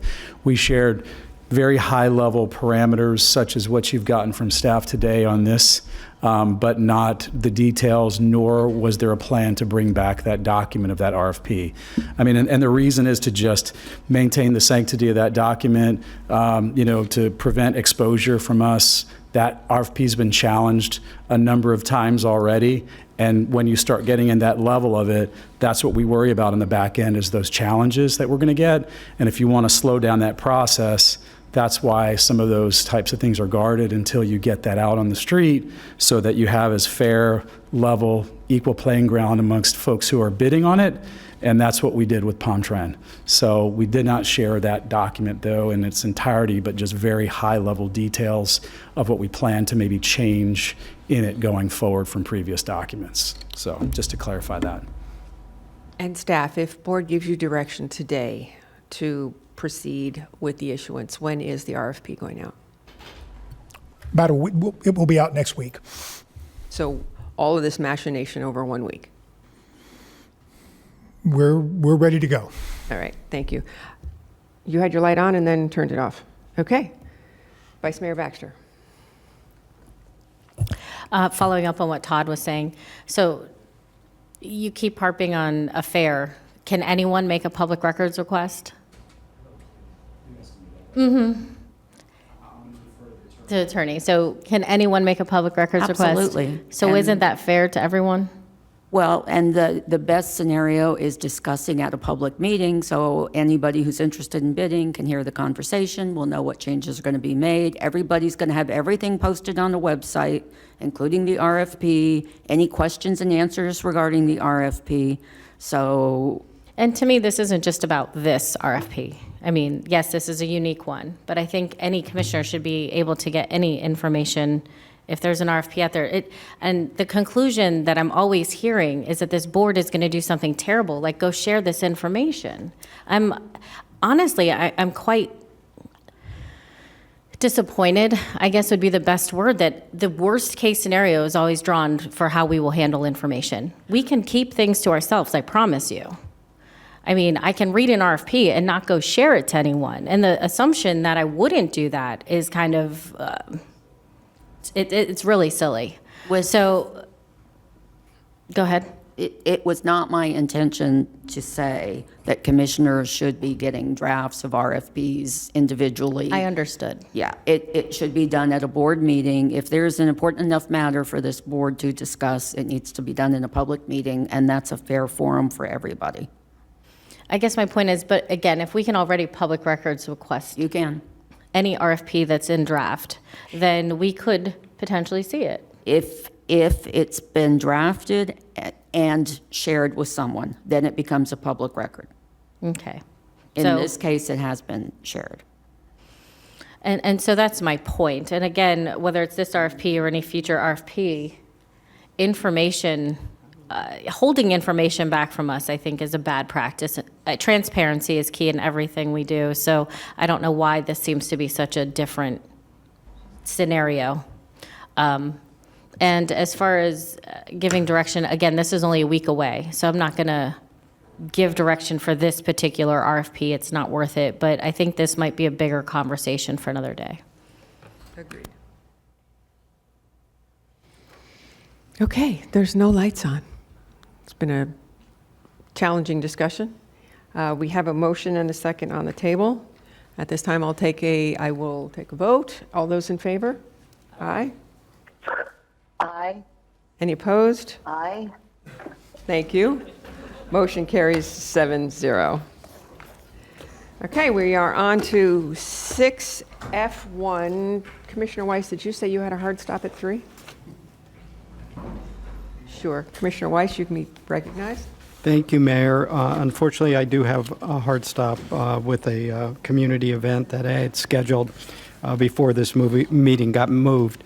So I'd like to take a moment of privilege and appoint Stacy Smith to the Personal Appeals Board.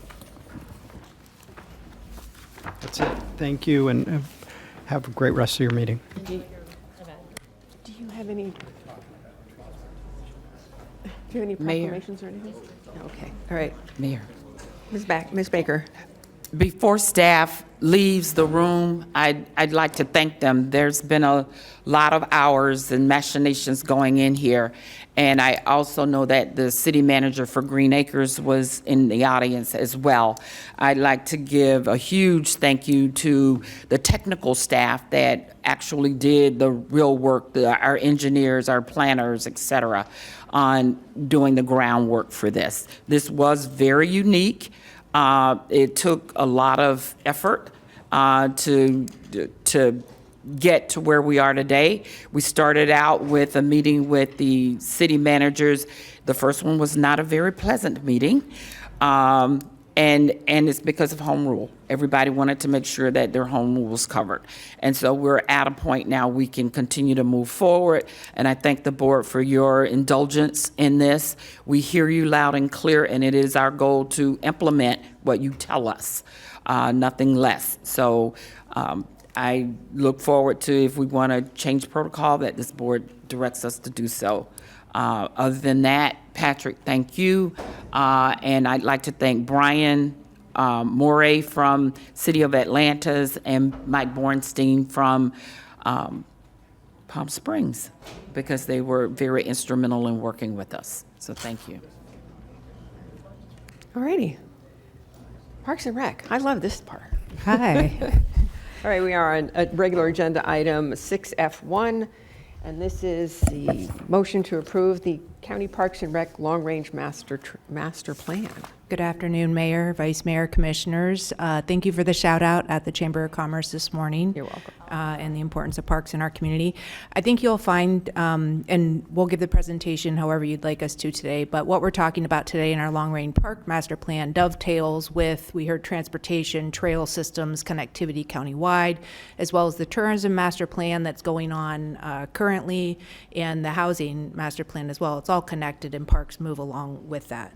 So I'm Jennifer Cirillo. I'm the Director of Palm Beach County Parks and Recreation. With me at the table is Assistant County Administrator Tammy K. Fields, Annie Helfant, who is our county attorney for Parks and Recreation for 22 years now, I found out on Friday, and Bob Hamilton, who's our Director of Parks Planning, Research, and Development as well. Would you like a presentation as we move through this? It looks like we don't need one, but brief? Can you do a brief? We can give the quick version. Yeah, So the cliff notes. Okay, so Bob and I will do that. All the pictures that you're going to see in this, and for the public watching at home, these are all taken in our current Palm Beach County Park System. The reason we're moving through this process is very important for continuous improvement, to provide us a guiding document for the next 10 years and beyond. And it's just it's guidance for us as we continue to come back to you with our Parks Department really growing what we currently do to meet the demands of the public, that you'll see that we continue to, our community changes and we need to change with it. We need to adapt. So that's the purpose. Also, CAPRA accreditation requires us to have a master plan. That's the national council that accredits parks and recreation agencies. It's critically important for additional resources for our county, grant opportunities, best practice training, and utilization of our CAPRA accreditation when we apply for the gold medal again in 2026. So Bob's going to give a very high level, and we'll probably skip to the demographic summary trend. You've heard this over tsunami and the growth of population, so he'll touch on that a little bit here. Good afternoon, Commissioners.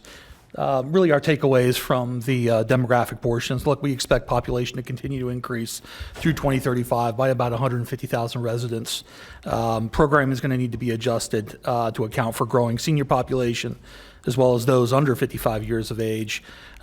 Household income levels are on the rise, but there remains a need to provide free and affordable access to our park system. And there's also a need to ensure a racially diverse population is represented through programming and facility design. And then jumping into just a really high level park inventory level of service is really what we have in terms of amenities and where do we need to be. So as it stands right now, we're at about 8,200 acres of total land, about 74% of which is developed. As you can see, we have a wide variety of recreational facilities and amenities across the county. We use a variety of types of level of service metrics: acreage level of service, facility-based level of service, and access-based level of service.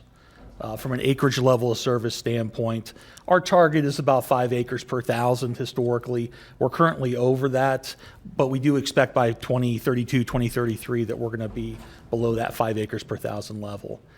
If we look at a amenity level of service analysis, if we just took county park facilities against the countywide population and against the national averages, we're deficient. It's a little bit misleading. If we go to the next slide, you'll see if you include municipal parks, which also provide recreational amenities to the public, that we're really in the green. We're really above where we need to be. From an access level of service standpoint, we look at things at a 10-minute drive as well as a 10-minute walk. And as you see from there and in the master plan, for the most part, we're doing a good job. There are parts of the county, though, where we need to do better, especially with neighborhood parks and a few of our district parks in portions of the county. Next thing we looked at in the process was leisure trends at the national, state, and local level. And for everybody following along on these slides, it says what page numbers in our master plan, which will be posted online. You can refer to see more about this information. So at the national level, we really saw a huge increase in outdoor recreation use and park destination visits since the pandemic. AI is definitely prevalent and becoming more prevalent in the use of parks and recreation. Our climate impacts, workplace wellness, pickleball, more and more pickleball, cricket as well increasing at the national level and locally as well. Specialized programs and events, Kidults is us going back to our roots and recreating how we like to recreate as kids, but now doing it as adults. That's a huge trend. Special programming, festivals, community dog parks are hugely popular nationally. And then we heard about e-bikes, that's a transportation, again, dovetailing with that master planning process. Statewide trail activities, really no surprises here. Saltwater beaches, nature, being outdoors, wanting to participate outdoors. And then this is a local market potential index. So basically at the national level, if you think of that as being 100, anytime we're over 100, people participate more locally in that particular recreation activity than they do at the national level. So again, no huge surprises. Golf, of course, as the mayor knows, yes. Fishing, bicycling, again, walking outside for exercise, backpacking, aerobics. Roller skating was a little unusual, but we do have a lot of inline skaters in our community as well. So then we transitioned from that to a needs assessment where we did have a consultant come on board. And Bob, did you want to walk us through that process? Yeah, so briefly on the needs assessment process, we brought in AECOM as a consultant to be able to kind of pull ourselves away from the process and have a third party, work with the public, work with different stakeholders throughout the county to be able to come up with what we think the residents' needs are throughout the county. And very detailed, about a year-long process all in, and it provided a great amount of information, from there. So if we go to the process itself, we can just skip through a couple of these, but it just goes to show when this process started, when it was completed, and really kind of the common themes there. It's just a overall high public satisfaction, strong emphasis on access, affordability, and connections, strong desire for events, family-oriented programs, an expectation that we would maintain and improve existing parks, and the need for flexible, multi-use, generational parks, as well as increases in safety and security. And I do want to mention, although this is a guiding document, what we saw in this needs assessment really does validate what the board's already been working on and some of the recent approvals you've given for us to move forward.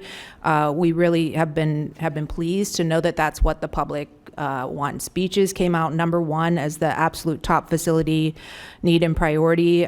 Multi-use trails, again.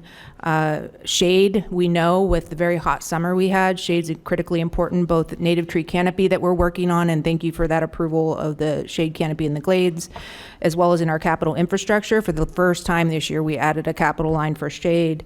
That proximity Bob was talking about for neighborhood parks, larger regional parks, restrooms, everybody wants clean and accessible restrooms, and our swimming pools, drowning prevention, aquatic facilities, et cetera. Bob's going to touch real briefly on land acquisition and just historically, when we look at that acreage level of service, this was Okehely Park, how we acquired land over the years, real brief. Yeah, so just, so long as the county's population increases, there's going to be need to acquire additional parkland. If you can take a look at it, this gives you an idea of just how we acquired parkland over the past few decades.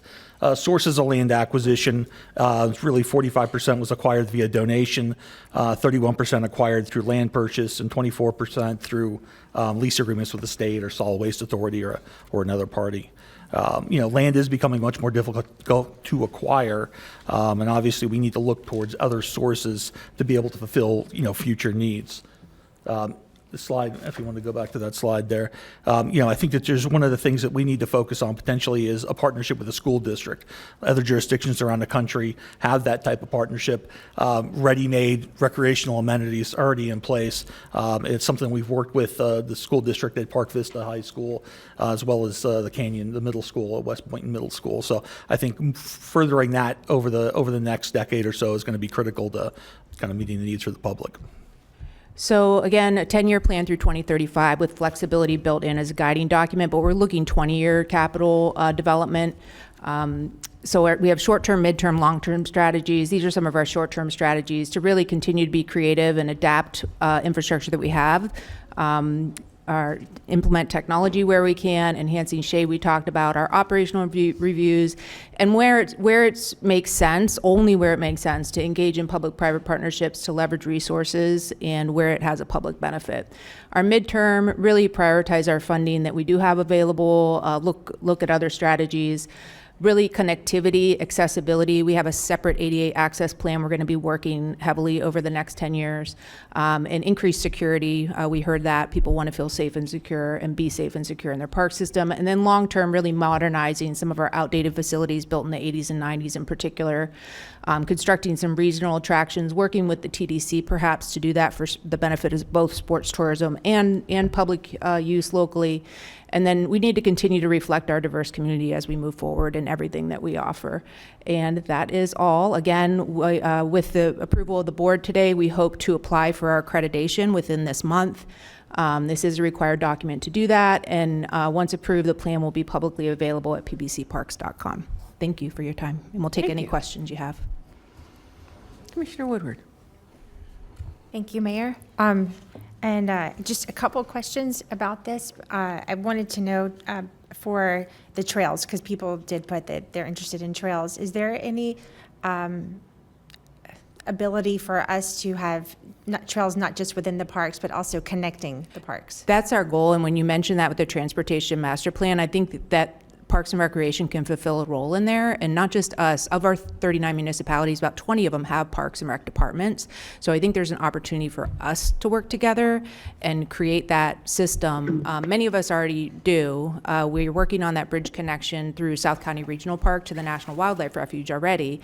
So again, now you have local, federal connections, right? And it's going to take all of us to do that countywide, but in other jurisdictions, Miami-Dade County, and others around the country, the Parks and Recreation is who works on that and that trail connectivity and works with the water control districts and everybody else to kind of bring that together. So we would love to do that. Good, thank you. And then the last question, just because we've recently voted for a conservation partnership for protecting the lands, Yes. is there any indication that we could do something similar for our parks lands? Yeah, absolutely. So, like ERM and us worked hand in hand. We have natural areas, but all of our natural areas are within a park that also functions as something else and has high visitation. So for those areas, and I've been talking with Deb Drum, the director of ERM, about this, I think there is an opportunity for those areas of the park that we know we never want to or could develop to really look at that same system for those specific areas of a particular park. Because we do have natural areas. If you picture Riverbend in District 1, Okeechobee Park, even John Prince Park has Custard Apple Trail that has very restrictive underlying things. We would never recommend it be developed, but that's one more layer of protection, as Deb was talking to the board about. It's one more layer of protection to make sure someone doesn't see that space and think it's unprogrammed, because it's not. It's programmed for nature. Yeah, thank you. Thank you. Commissioner Flores. So I just want to say thank you for taking the time to go through the master plan with me. It's very exciting. I know the tourism arm of the county loves to use your facilities, so I love that component, so where you guys get to tag team. And we talked about that in our conversation about making some of those natural areas, part of the park system where the people can walk through them. I think that would be key. So just want to say thank you. I thought this was very good, and let's go get that gold seal. Is that what we're looking? Yeah, the gold medal. The gold medal, Three yes. times. We're going for 3. Yeah, Let's the go. Three-peat. All right. Thank you. Any other questions? I just want to say I love the way you all work Mayor with the... Marino, if I could just, Sure, go right ahead, Commissioner Sachs. as long as you can hear me, thank you. I just wanted to thank Jennifer and her staff. They have been enormously helpful for county parks, as well as definitely for the Murakami. We have 200,000 people visit Murakami every year, and Jennifer's always ready to work with us on all our county parks, and I look forward to getting that gold seal again. Thank you. Thank you. I just want to commend you on how you work with other agencies, South Florida Water Management District, Fish and Wildlife, the other municipalities, how we have several parks that connect to each other. We have different trails, the NEPA Trail. Yeah, so it's wonderful. And the fact that, I don't know if folks know this or not, we actually took an old landfill and turned it into Dyer Park. And you've got radio control little airplanes there. You've got the first tee there. You have recreational teams that are doing softball, baseball, basketball, running track. So the county has done a remarkable job in repurposing land that we have and then trying to buy other land. So congratulations on that. We don't have a motion or a second yet. May I get a motion and a second, please? So moved. Oh, we got a motion by Vice Mayor, a second by Commissioner Woodward. All in favor? Wait, we do have two cards. Oh, I'm sorry, I apologize. We have two cards. So, Drew Martin and Going Gail so Ladd. fast. Drew Martin, I'm here on behalf of the Lock Central Group, the Sierra Club. We obviously support this wholeheartedly, and we want to thank the Parks Department for everything they do. A couple of things.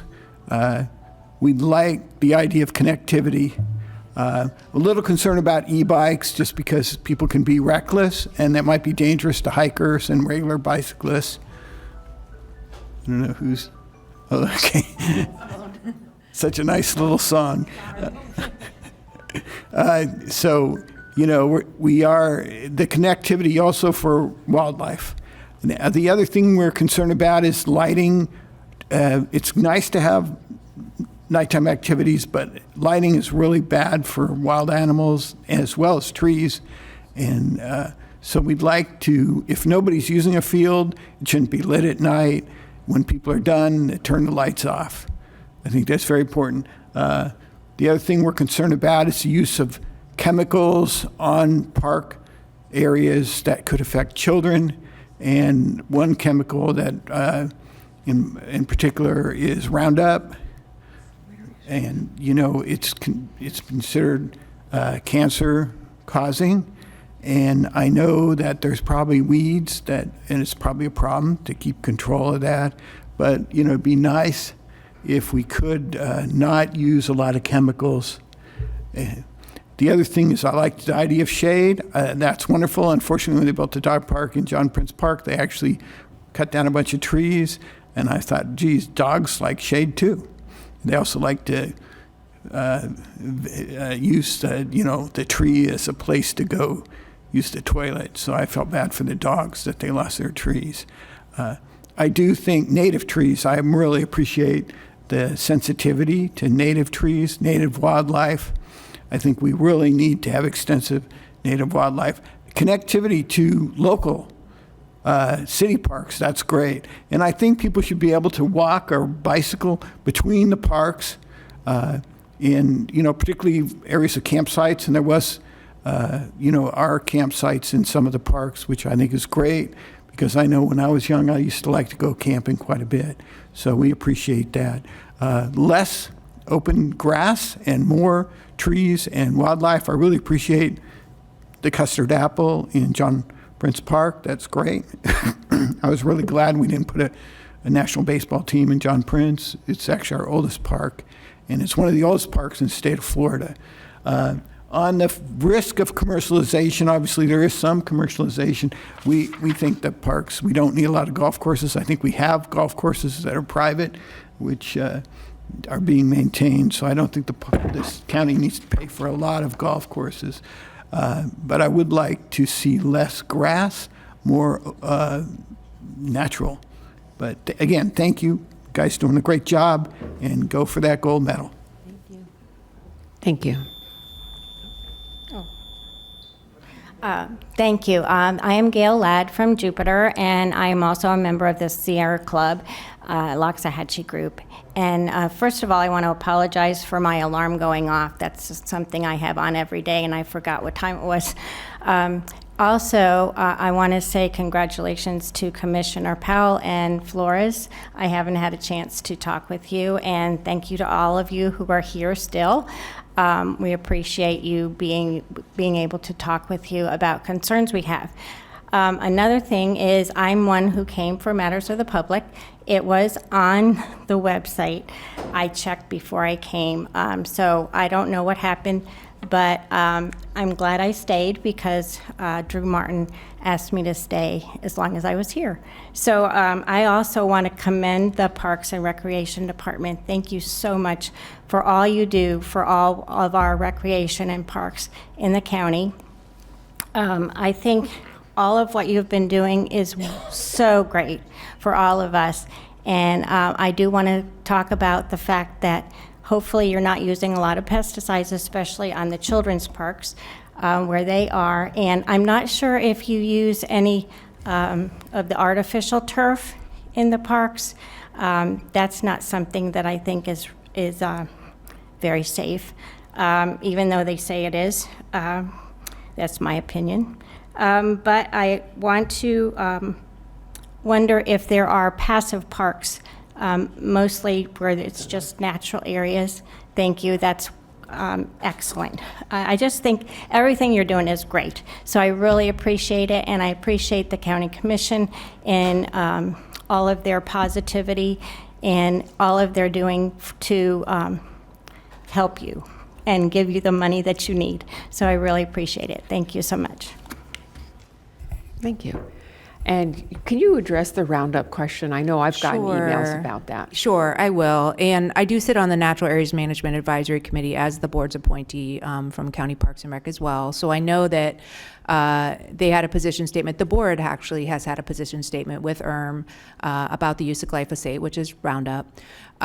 We have an integrated pest management program where we do not use pesticides if we cannot use pesticides.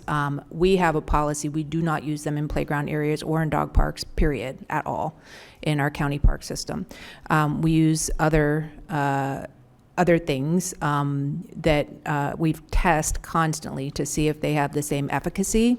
But I will say that we do use it, but we use it in areas where on fence lines and places that are, because we do not have the manpower or resources. That's the reality. And once it's dried, and the position statement is, we make sure that there's not contact with our workers through PPE, who are maybe most susceptible to the possibility of exposure, and to the public. And in those areas where we use it, it's infrequent as possible, and we use all other methods to exhaust before we have to apply it. Okay, so thank you. All right, I see no other questions, comments. We had a motion and a second. All in favor? Aye. Aye. Any opposed? Yes, aye. Thank you. Motion carries 6-0. Thank you for your time. Thank you. All right, we are now on to board appointments. I will start to my left. Commissioner Flores, do you have any appointments? Okay, Commissioner Woodward. Okay, Commissioner Powell. Okay, Vice Mayor Baxter. Yes, I would like to reappoint Stephen Wallace to the Sports Commission. Perfect. Thank you very much. And board appointments do not need ratification by us because they are individual. So thank you. All right, we are moving on to staff comments. County Administrator, any comments?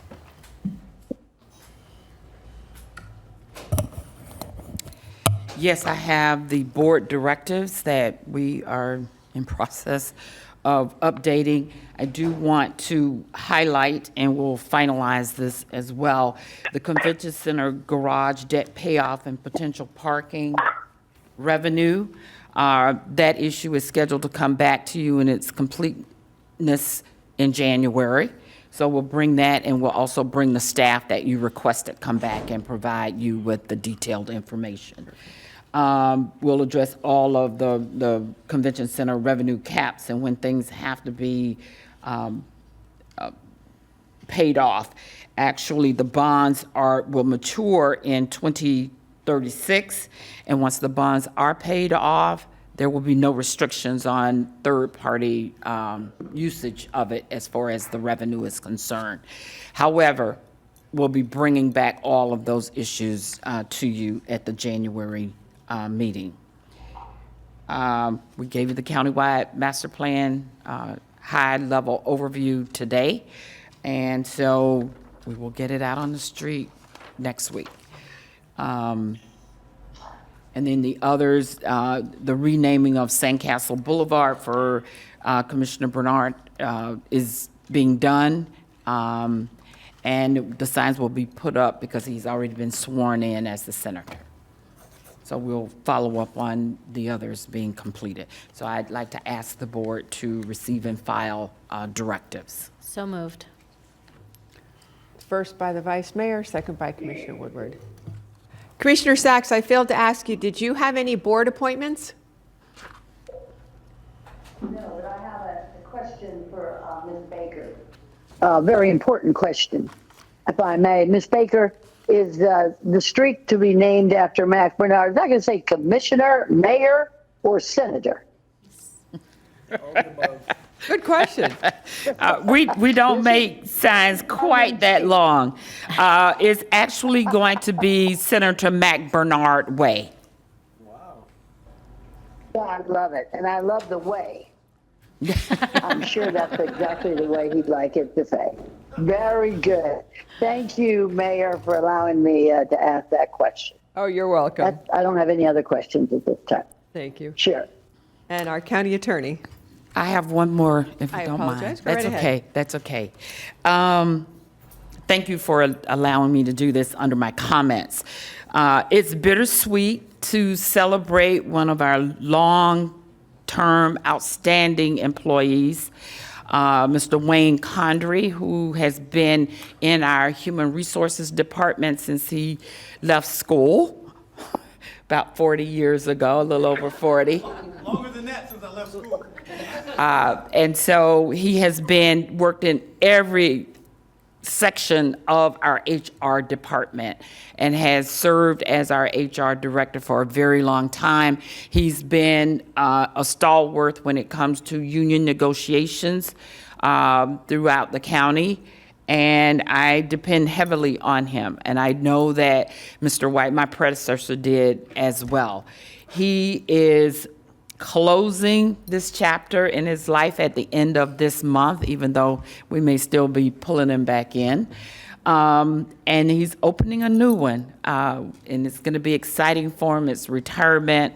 He'll be able to spend time with his brother and his sister-in-law and the kids in Orlando, but he's going to remain here. He's going to be a major part of our community. And as we all know, once you're a member of Team PBC, you are always a member of Team PBC. I want to submit to him a certificate of appreciation. Thank you for over 40 years. I didn't put the specific number. I thought you'd appreciate that. Of outstanding service, dedication, and commitment to excellence. Your loyalty, hard work, and positive impact have significantly contributed to the success of Palm Beach County. Presented on this 10th day of December 2024. Come on up. And in addition to that, That's my staff back there. I made them come. and we also wanted to give you something that you will enjoy as you continue to move forward. Thank you for everything. Thank you, guys. I want to tell you this in all honesty. When I first started working here, I intended to be here for just a short period of time. I came to take this job. My father was ill at the time. My mom wanted me to come down and provide him some assistance. So it was supposed to be 1 year. And 40 later, life happens to you. So I've had the pleasure of working here. It's been an honor being your HR director. I've worked with some great boards, and you guys are going to continue to be great. Best wishes to you in the future. And I've served my time and look forward to the future. Thank you so much. I really do appreciate it. Thank you, Ms. Baker. Appreciate it. Thank you, Mr. Conley. Yeah, that's glass, so don't. Oh, okay. Thank you. Thank you. Thank you. Did you want a picture? Thank you, sir. Yes. It's Wayne. Have a camera? Come on, we want to take Oh, a okay, picture. great. That's even better.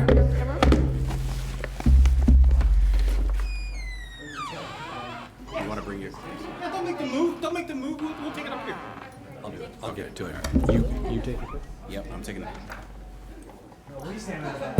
I also want to thank our outstanding HR staff.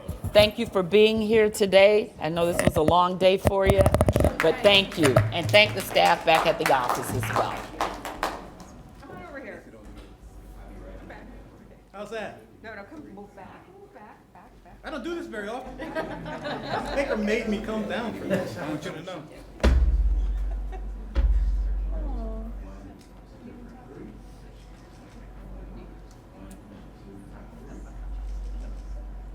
Thank you. Commissioners, thank you very much. And he's going to work every minute. Thank you so much. Thank you That's for what she everything. do too. Likewise. Thank you. Thank you, Ms. Baker. Don't you Get know together. You know I hate. I know you did, but I didn't care. Yeah, I know. Her last directive to me. Not the absolute last one. Oh, you're not gone I'm yet. not gone You yet. Get more.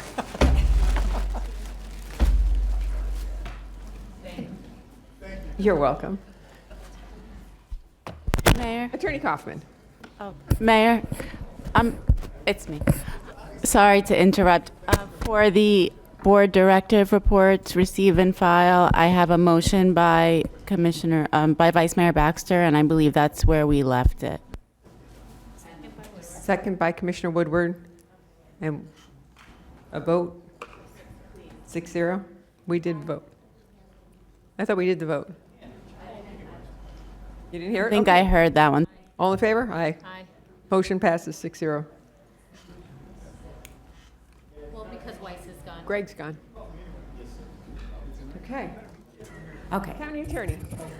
Because we're coming close to January 1st, and I've heard some different stories about the House Bill 1365, I gave you all a handout on what this bill is really about.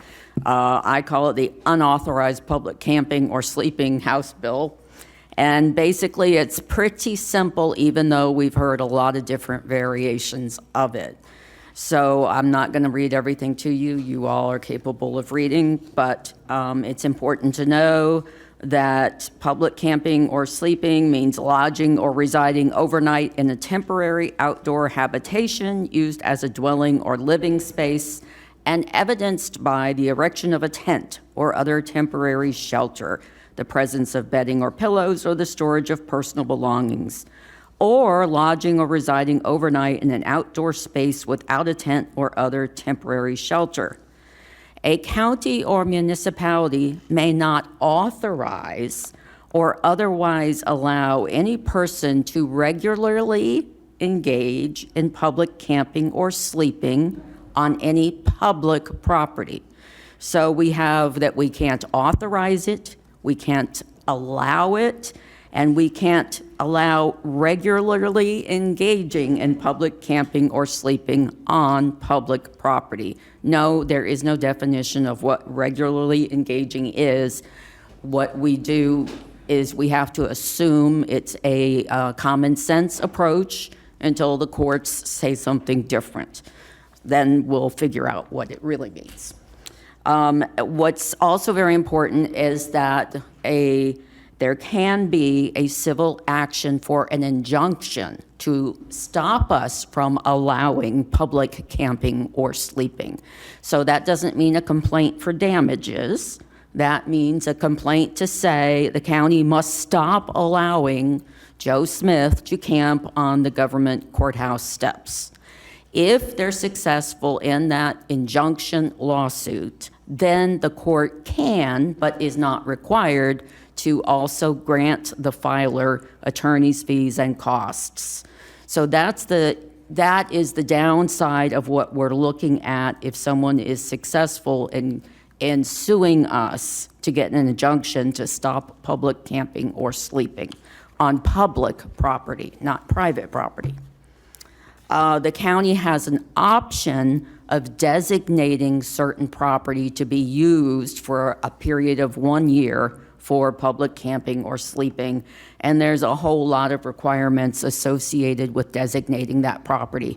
That property can be in the county or it can be in a municipality, but we have to have the approval of the municipality if we designate in a municipality.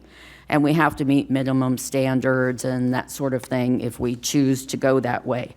We are not required to house homeless people. That nothing in this law says that every homeless person must have a house.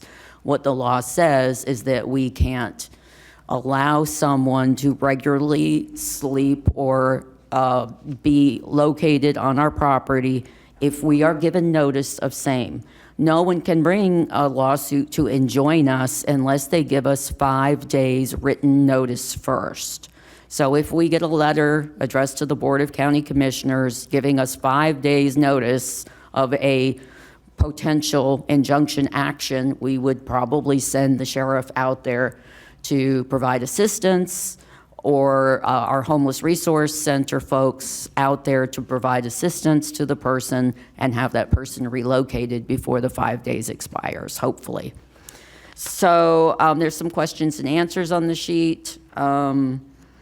Just to kind of distinguish some of the rumors and things that we've been hearing and clarify some of the facts. So if anybody has any questions, they are free to ask me, and that's all I have. Thank you. Commissioner Woodward.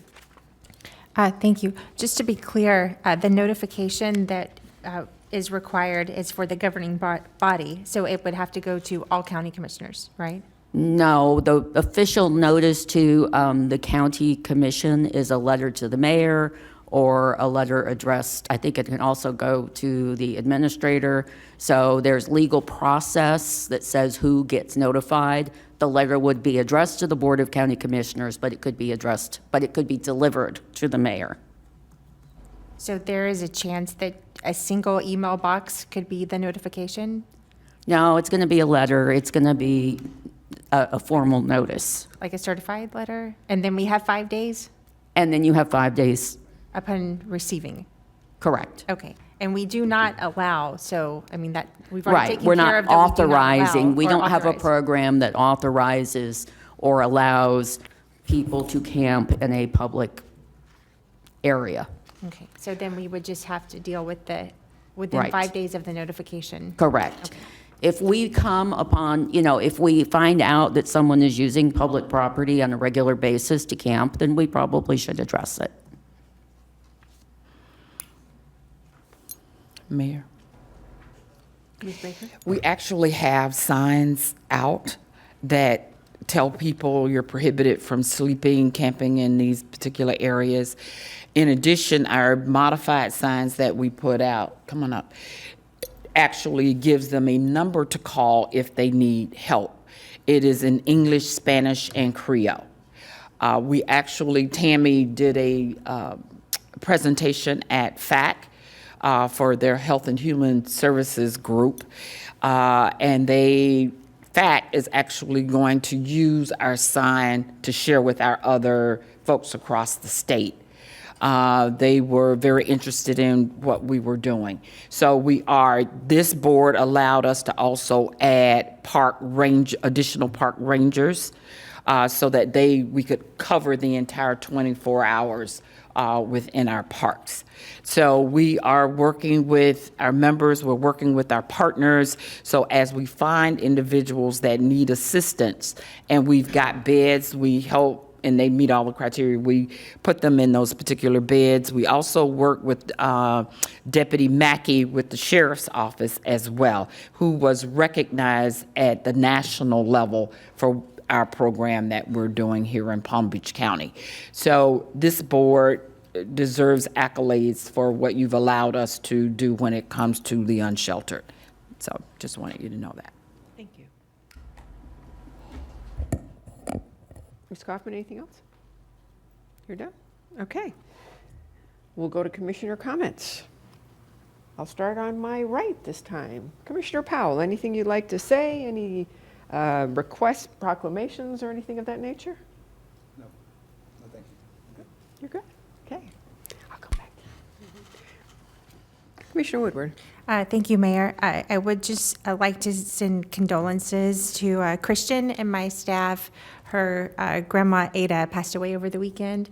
And I was very, very close to her grandmother, so I'd like to send condolences to her and her family as they, it's a difficult time of year to lose someone we all know. And I would just also, this is I realize our only BCC meeting, so I'd like to wish everyone Merry Christmas, Happy Hanukkah, all the happy things that happen the rest of this year. So thank you. Thank you. Commissioner Flores. I'll come back to you. Remind me. The sky. So, I don't know if you guys heard, but I guess my condolences to the entire Palm Beach School Board and all of the fellow teachers. Yesterday, the 2022 Teacher of the Year was tragically hit. And unfortunately, she passed away. Her name was Tashimi Janiga, someone that I've known for a long time, someone who got recognized for her work, was run over in one of our roads here in Palm Beach County. Obviously, we know the tragedy that happened on Southern. It seems like we keep having accidents on our roads, and it's a shame that people aren't paying attention to what they're doing on the road. And as we endeavor in this transportation plan, I also want to, part of it should be making our roads safer and making sure that people are paying attention. So I hope to be working with the administration and staff to make sure that our roads are safer and that we deploy some sort of informational campaign to make sure that people are actually paying attention on the roads, because we lost the best teacher in Palm Beach County. And it's sad. It's sad that this continues to happen in our roadways. I know the TPA has Vision Zero. Vision Zero, and I know we might never get there, but that should still be our thriving goal, something that we should try to make sure that all of our people are safe on our roads. And I was looking at the news, and the number of accidents we had just this weekend, it's crazy. And we are approaching the holidays, and I'm pretty sure everybody wants to be home with their loved ones in the holidays. So I want to make sure that we work with our staff, our law enforcement throughout the entire county, make sure that all of our people are safe and that our people are actually putting in the effort too, because without them, we can't have safe roads. But unfortunately, we lost a great educator yesterday. Thank you. Commissioner Powell. Thank you, Mayor. I didn't bring up the fact, since everybody's bringing in condolences, as we go into the Christmas season, I do want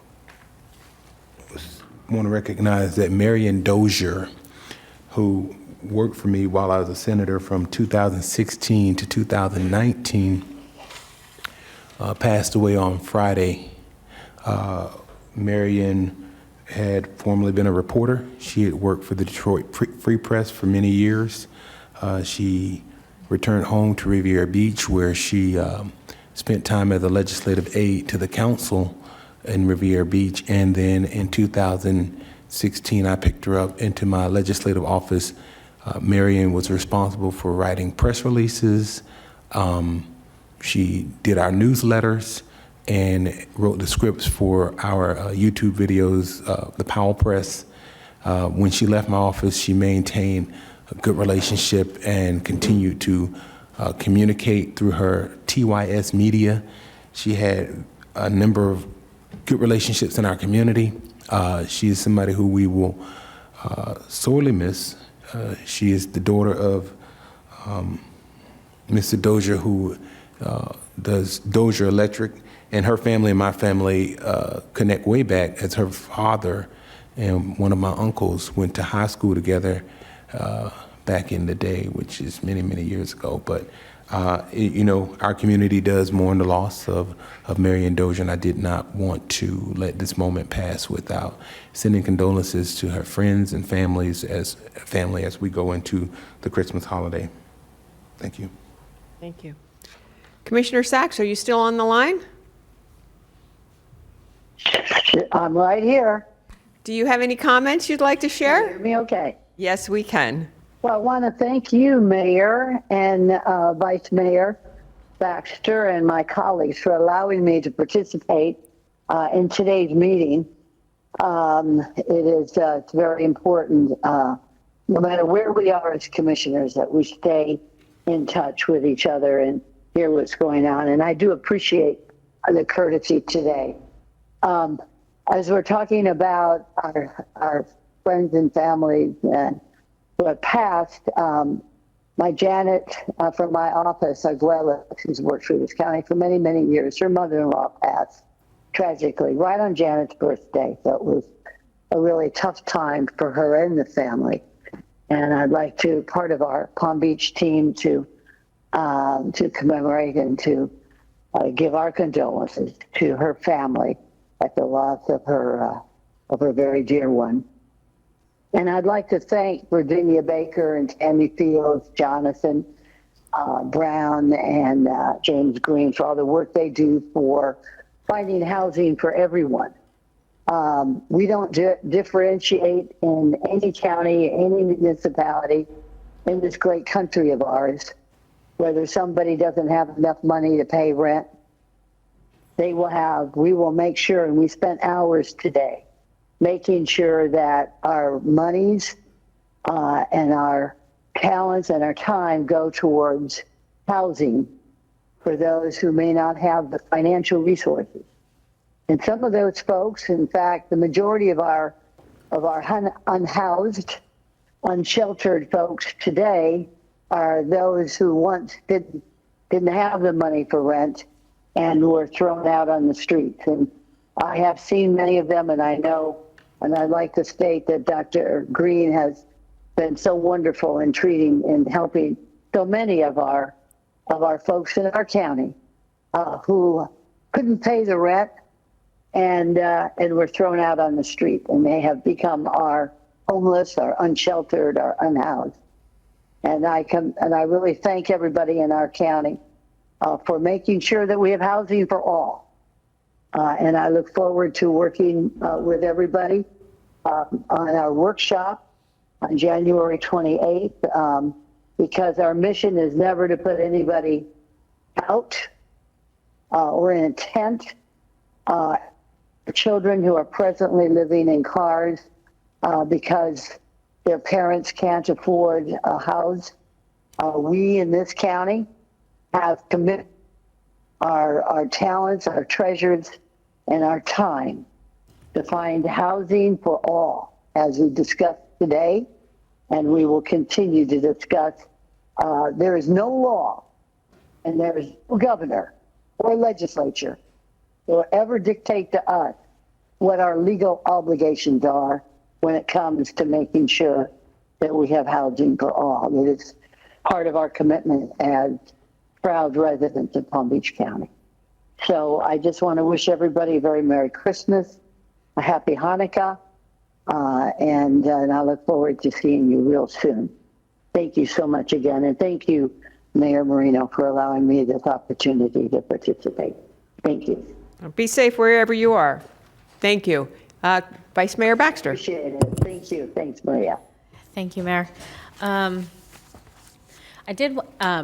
Administrator Baker had brought up something about the parking garage, and it reminded me of something of our parking garage here. We had asked quite a while ago for it to be transferred to Park Mobile, and I just wanted to know where that stands.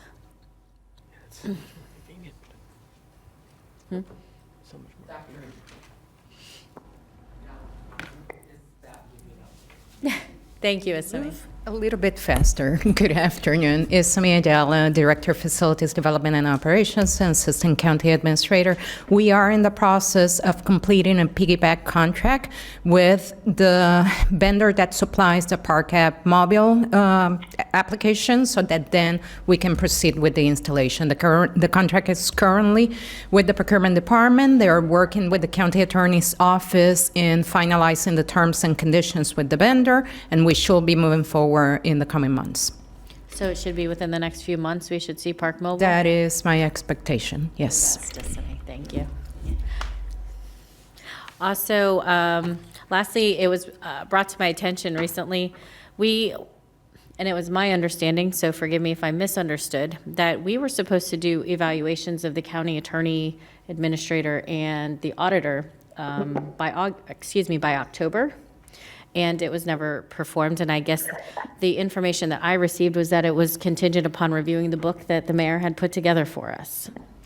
And I did get through most of it. Thank you for that. It was heavier than you all thought it was going to be. Yes, and so I am going to give my book to one of the new commissioners, or unless you've already in the process I'm of actually making having them. theirs.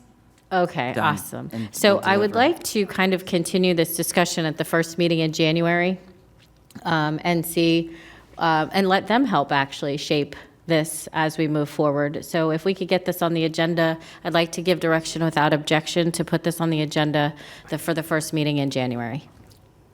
Thank you. Anything else? That is all. I know we have our zoning meeting on Thursday, but I still would like to wish everyone a Merry Christmas, Happy Hanukkah, Happy Holidays, everyone, Happy New Year, and just thank staff for everything they do. Thank you. As mayor, because I haven't done this yet, am I allowed to ask for an off-site proclamation, or do I have to have someone else ask for me?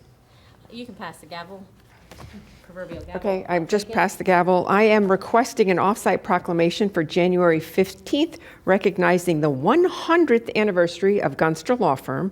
Gunster will be in communication with everyone's offices to invite you to the celebration. It will be a ribbon cutting on January 15th at the West Palm office.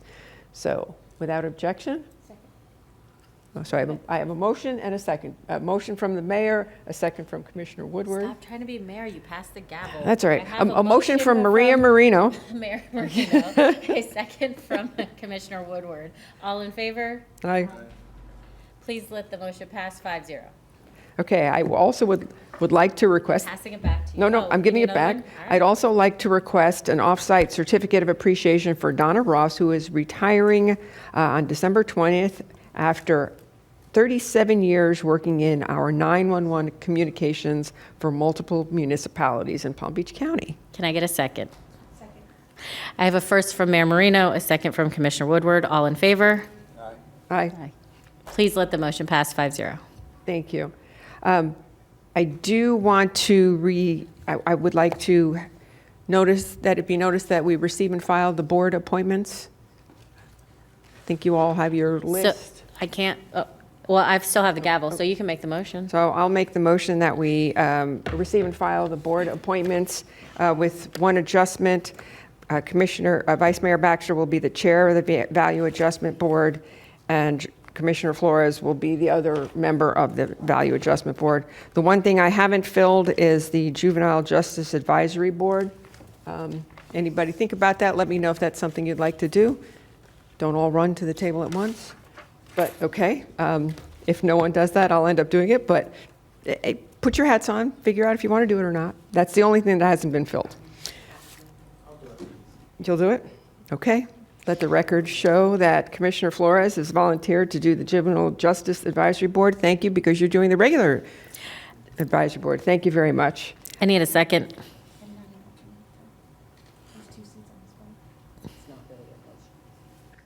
To receive and file? No, it's a discussion yet. We haven't filled it yet. Okay. Also, there is another, Commissioner Woodward is not an alternate on MCFIC. She is an actual member. We have 2 members that are on MCFIC, and I put alternate here by mistake. So, okay. Did you get all that, clerk? We'll give you a clean copy. Thank you. So I have a motion to receive and file. I need a second. Please let the record reflect. All in favor? Aye. 5-0. Perfect. Oh, we have 6-0. Okay, thank you very much. Thank you. Okay, I do want to say thank you to everyone that attended the State of the County breakfast this morning. There was a ton of energy in the room. And for those folks that lasted through the entire presentation, actually, they gave me 20 minutes. It wasn't bad. There was an amazing amount of good information shared about our county, and I could not have done it without our wonderful staff who gave me 6,000 words, which you saw I pared them down, multiple slides, multiple meetings, multiple presentations, the videography, everything. I couldn't have been done without all of you, and Lisa D., I see you back there. I know at FACT this week we were still working on it, so I do greatly appreciate it. And the rest of you, whoever's not here, please send them my thank you. And with that, I'll wish everybody a happy, Merry Christmas, Hanukkah, Kwanzaa, and we'll see you all here Thursday for zoning. Thank you. Very good. Thank you, everybody.